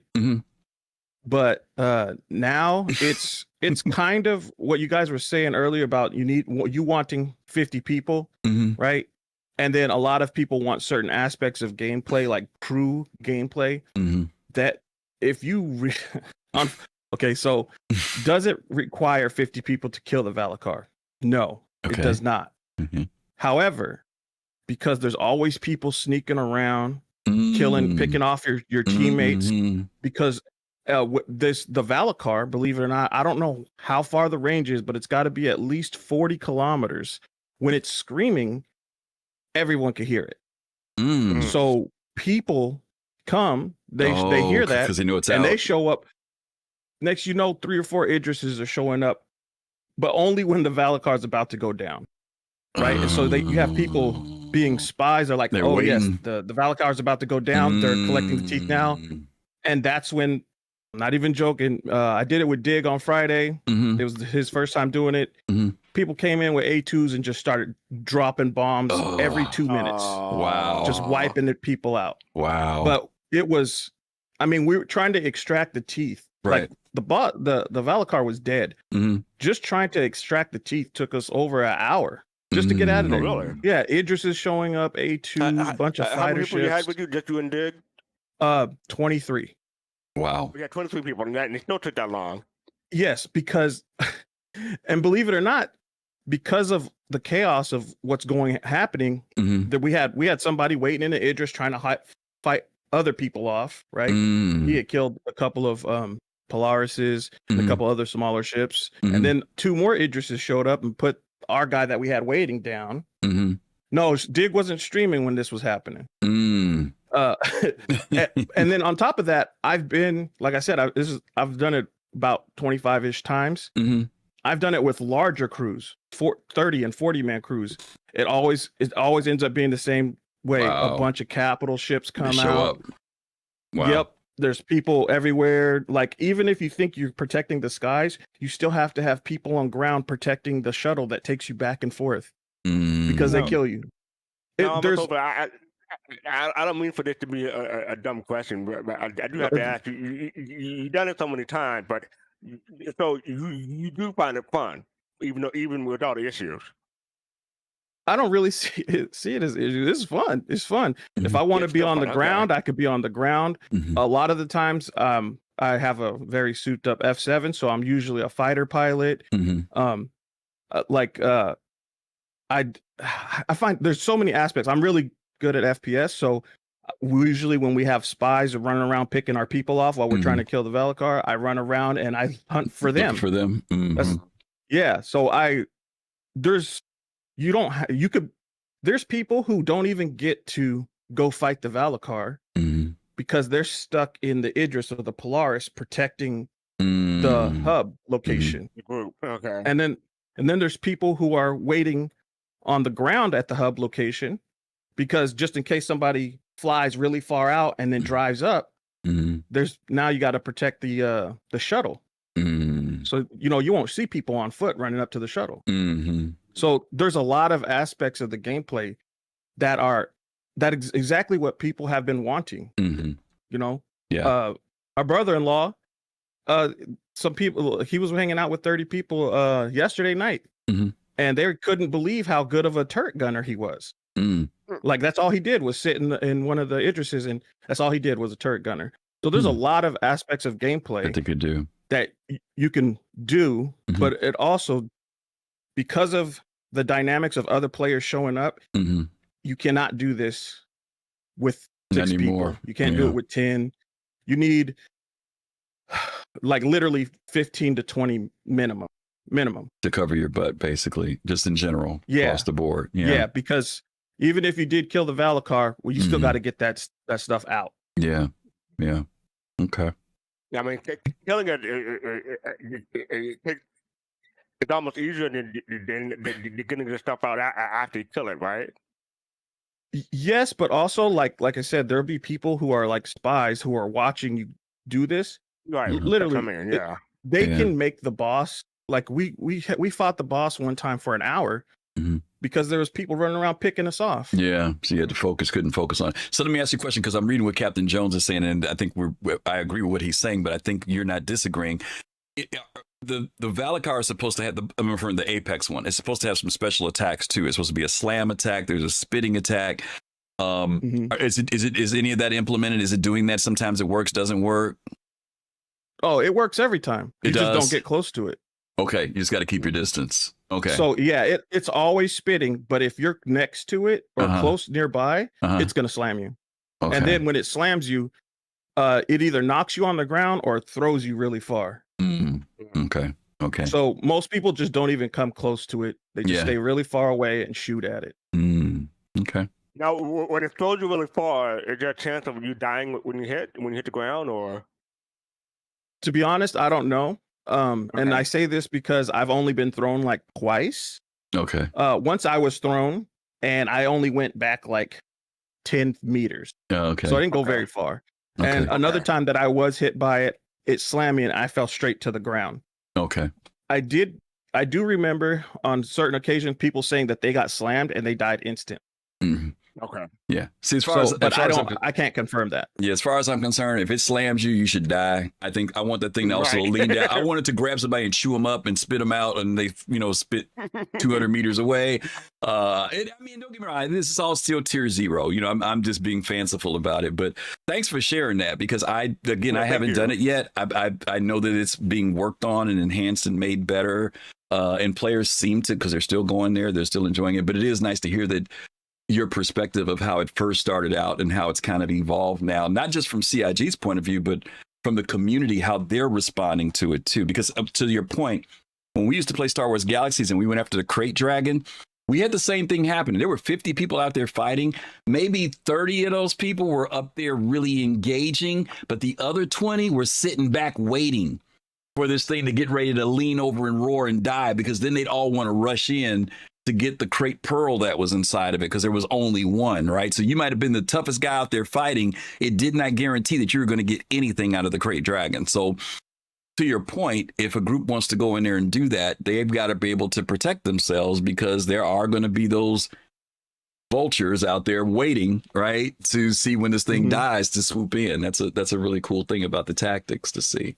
Yeah, there's a lot of people that just hang out at the site and they just wait for other people to come kill it, and then they tell their boys who come in afterwards, thanks for doing the job. And like I said, you can hear the roar from 40 kilometers away. Wow. And the hub is only like 20 or 25. So they pull up. All they got to do is quantum in, and they can hear the Apex Valakar screaming. So they can hear like when it dies. Yeah. Yeah. I do have a quick question before we let you go. So how hopeful does this make you for like something like the Whip Crab or the Royal Stalker when those become available to fight? I got a really easy answer for that. Okay. I don't know what those are. Fair enough. Fair enough. Thanks for having me. All right, buddy. Thanks a lot, man. Appreciate you dropping in and sharing that with us. That's good stuff. All righty. Well, we're getting near the end of our time for the show. So what we're going to do very quickly is come back to this final part. And if anybody wants to jump in and just give us their vote, or if you guys want to give us your vote, even in chat, you don't have to drop in if you don't want to. We understand that many of you are on the shy side of things. So we are going to put this up on the screen. Let me close that out and put this up. FC, these were the areas that CIG talked about for 2025. After, I guess, listening to the community, after an evaluation within their own company, in the state of the game, I guess you could say, they wanted to change their focus a little bit this year and move. Not that these things weren't things they were working on before, but they wanted to change their priorities a little bit and bring about stability, performance. And then actually content probably shouldn't be in the middle, but I'm going to put it in the middle as kind of like just in the middle. And in the sense of that it still happens, but the priorities are more at the top. And then the patches and bug fixes, I think those are also still kind of up there. We've started out the show talking about how there's been a greater frequency of patches that have been coming out. And also the bug fixes. It's interesting to watch when these patches come out to see you know, there's the known issues thing that comes up, and sometimes the known issues thing has 20, maybe 30 things on it, and then you start seeing it just get chopped down, chopped down, chopped down. Do you feel like they're really trying to put an effort into turning that dial a little bit and making the game better for the community and players? I mean, do I feel like it? Yeah, and I think they're doing it in my opinion. I'm not sure what else more to say about that, but yeah, I do think that the game is much more stable, and stable place than and matter of fact, maybe that's part of the reason why they're making so much money these days. Because not only are they putting out more patches more frequently, but how stable the game is, and people are enjoying their time in it now. Yeah, I think that even though there is a feeling of content is limited, not that there isn't any content, but that it's limited in the sense of playability, I think people do walk away from the game feeling a bit more rewarded because they can complete certain things. I remember a year ago when we first started getting server meshing in. And remember when we would get like a server error would come up and you would sit there 5, 10, 15 minutes sometimes before a server would go active. Sometimes it wouldn't. It would just stay on server error and you just say, well, this server is not going to recover. I'll just log out and come into another one. But now when a server error comes up, you're almost willing to just wait a couple minutes to see what happens. And usually it rectifies itself. If you get a crash, like yesterday, I had twice my power went out. Right in the middle of I was mining, something happened and my power went out in the house, right? The whole house went out and power came back up within 5 minutes. I logged back in the game and guess what? I logged right back in my prospector in my seat, right where I was at, right? So that knowing even when what used to be a 30K was catastrophic. Now, when that happens, you know, when it's not me doing something, but when the game crashes, I know that I'm going to wake back up on that ship, right? Or back in the turret where I was at. I think that those things do make a difference enough that some players are being more tolerable. You know what I mean? Versus I got to start all over back in my hab. You know what I mean? I think to your point that our people are responding and willing to give the game a little bit more grace and breathing room because they don't get the frustration of, man, it took me 20 minutes to get here. Now I got to start all over again, right? At least it's like I can start where I left off, which I think does make a difference for a lot of the people who are playing the game.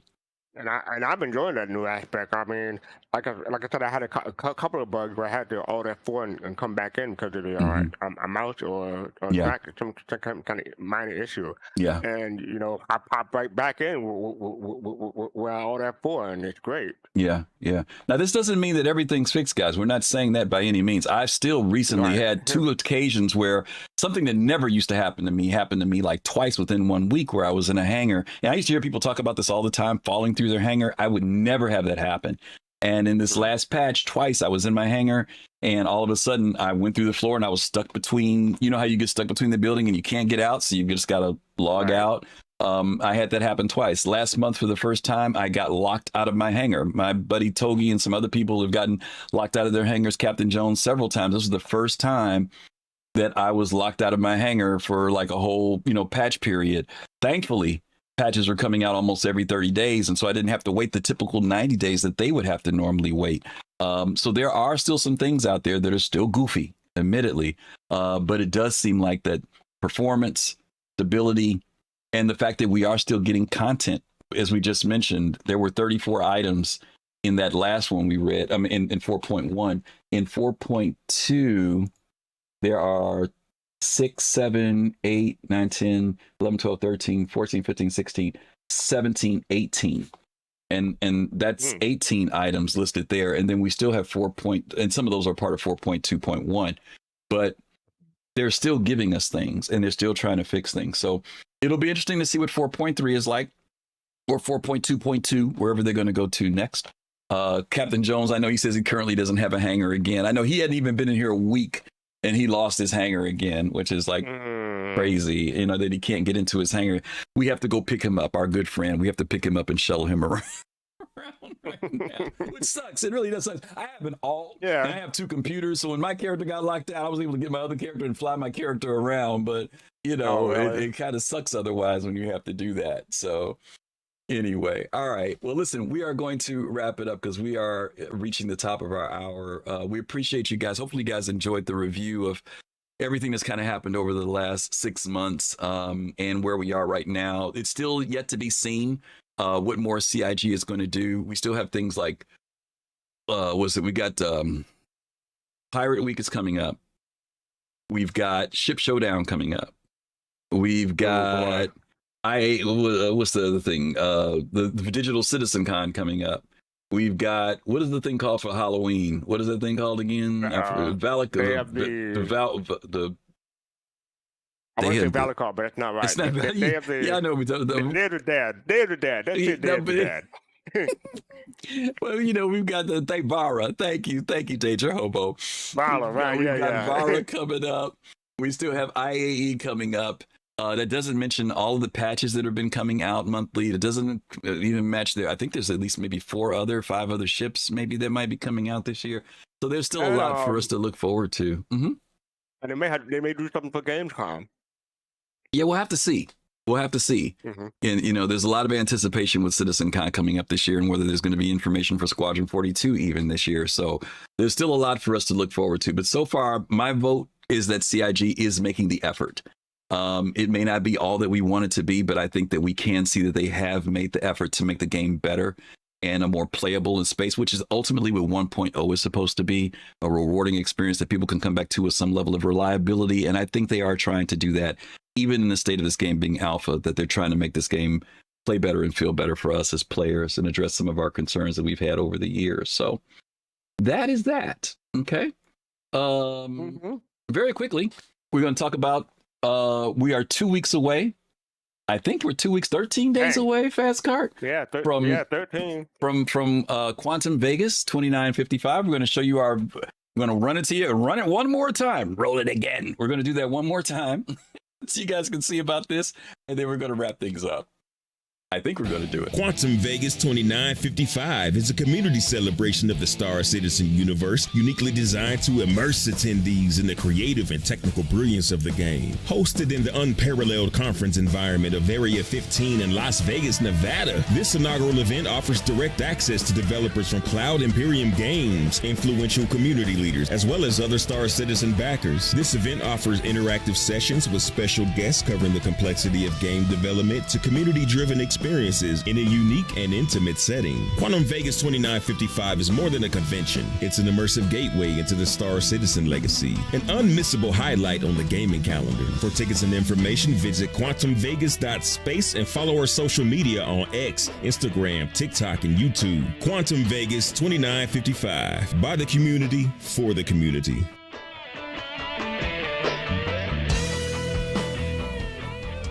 All right, FC, you got your airplane tickets. Are you ready to go? Yeah, I'm ready to go. Got my accommodation, the airplane ticket. I just got to keep track of what I can take with me inside the suitcase. What got to come in my backpack? And I'm used to taking the train now, so I can put anything in anywhere. But airlines got that restriction. And also they're saying that this is a busy travel time, so definitely want to show up early, at least 2 hours in advance if you're going. Absolutely. Yeah. FOL, just so you'll know, it is on Blue Sky. I'm sorry we didn't get to add Blue Sky in the earlier days because we didn't have the Blue Sky account, but it is on Blue Sky too. You guys can visit the website at quantumvegas.space if you can come. We know it's 13 days away, but for some of you, it would be no big deal to join us in Las Vegas. Tickets are still available for it. There is a Bar Citizen the day before. That we're going to be having at Area 15. And of course, as we mentioned, folks from CIG are going to be coming in. It's going to be a full day on Saturday, a very long day with a lot of great activities. We're doing giveaways. I think we said it was over 30 something giveaways that we're doing from CIG. Actually, there's more, 30 from CIG. Then there's like we might have like about 50 giveaways that we're doing. Everything from Monster Tech is giving us some of those Star Citizen chairs, fastcart, those ones that cost like $1,000. We got mounts from them. We've got CLX has given us a custom computer gaming rig to give away. There's a whole bunch of stuff we're doing. Thrustmaster. I can't even name everything we got. I wear a whole bunch of stuff. Oh, something that's really cool that I didn't tell you about? Starjump Grim created a limited edition poster, 300 of them, that he's given to us, made for us specifically. He's never done this before. It has every ship in Star Citizen on it. It's an amazing poster. And everybody who's coming to the event is getting one of those posters that you can get signed by the CIG people and by Grimm and everything else. We're giving away t-shirt, not giving away, we're giving everybody t-shirts. We're giving them commemorative coins. It's going to be a really, really great weekend. So if you can come out to Vegas, get your ticket, come out, hang out with us, have a great weekend with us. We're going to have a great time that weekend on July the 12th. 11th is the Bar Citizen, but the event is on the 12th. So hopefully we'll see you guys there. We going to say something, FC, or is that it? No, I was just gonna say that if somehow I wind up with one of those monster chairs, I'm gonna have to make two trips. One to take my card, my card home, and one to take one of those Monster Tech chairs home. So that'll be interesting. Well, the cool thing is that Monster Tech, VKB's giving us sticks. They're going to ship everything directly to the winners, so they don't have to worry about lugging anything back. Yeah, they don't have to worry about lugging anything, or can I fit it in my suitcase or anything like that. Even the computers, everything's going to get shipped to the winners so that they can get it direct. So that's going to be really cool. Okay, what do we got coming up next week? FC Wound. Oh, well, I'll talk about it. Next Sunday, we're doing a show called Time Sync Citizen. We're going to be discussing this idea of time and playing Star Citizen. There are people who feel like they want time to pass like normal life because they want the life simulation and the immersion of time passing. There are other folks who are saying, I ain't got time. Ain't nobody got time for that. We need to get where we going because I got a family and a job and kids, and I don't have time to be taking 30 minutes just to get to my spaceport. So next week, we're going to have some special guests on. I think the Q and Carbon Pigtails are going to be joining us as our guests. We're going to have a great conversation about this. So hopefully you guys will be able to join us next Sunday, July the 6th, right after, for those of you in North America, or the U.S. rather, for Independence Day weekend. That Sunday, we're going to be meeting at 7 p.m. Eastern Time. And then lastly, as of last week, we announced that Lore Lighthouse is coming. We moved it from June to July because we had some space, because Serious Fun is constantly doing some things. He's working, he's moving, but he's also working with us with Quantum Vegas, and our energy has really been on that. And so last week he said, hey, I really want to still make this thing happen latter part of July. So in the month of July, this is going to kick off, where we're going to be doing this whole thing on lore. He's doing some amazing stuff with AI that I think is going to be just breathe life into this thing. That's going to be so cool. Fastcart and I have seen some of the stuff already, and it looks pretty cool, right, FC? The stuff that he came up with. Does. I'm looking forward to it. Seen on the show. Yeah, it's going to be really, really cool. So hopefully you guys will be able to join us for that when that kicks off as well. We'll have a date and time for that as soon as we get it from him. But in the meantime, next Sunday, hopefully we'll see you guys with us when we do Time Sync Citizen. Okay. Well, again, thank you guys for being here. For those of you who dropped in almost over Pops in Space, Fist to Face, thank you guys for having the courage to bring your voices to our show. We appreciate you that first Sunday. It was something a little bit different that we haven't done in a while. So we are glad that you guys were able to come in and share your thoughts about what's going on. Go ahead. Thanks to all the subscribers and followers and everyone who helped support us too. We're at 59 for the month. We're one away from our June subscriber goal, but I want to thank everybody who helped us out. So yes, yes. You guys have no idea how much that helps us with keeping everything running here. Just know that we really appreciate all the fact that you're even here Sunday evenings. For a lot of you, you're up late. This is when you got to go to work. We got some European friends who just decide to stay up to watch us because they try to catch this show when they can. We really, really appreciate, not just European, German, everywhere. We've got folks from all over who just kind of watch the show. So thank you guys. And even if you can't watch it and you watch it on YouTube, we appreciate that as well. 60. Thank you. Almost over. Thank you for that community gift sub. We appreciate that. We really do. Salty Warden, I'm sorry we missed you an hour ago. Thank you for coming. Thank you for following. We appreciate you being here as well. Okay, let's go ahead and set up let's see, why don't we go ahead and set up, you see anybody? I'm trying to see if somebody's somebody new. Oh, you want somebody new? Okay. Yeah, I was trying to see if we could do somebody new that we haven't seen. How about some people who don't have the camera on? So yeah, well, I see this. There's a guy down here called Weekly Citizen. I've never seen him before. So why don't we try Weekly Citizen? You know what? Take that back. I would do that, but I know Paul is having a pubathon right now. So we're going to send you guys over to our buddy Paul Shelley. When you guys get over there with Paul, He's doing a pubathon right now, so make sure you guys give him some love. You guys know Paul Shelley, the Astro Pub. He's in the game right now. Cheer him on. Say hello. And of course, if you're not following him, please do. He's a great guy. And yeah, support him. And other than that, Fastcart, thank you again for tonight. Appreciate you. As always. You guys take care of yourselves. As always, as we tell you guys, stay safe. And until we see you guys next week. I'm also a big fan of Titan AE. Peace. Love. Ooh, I got to put my audio down. Peace, love, and soul. We'll see you later. Ciao.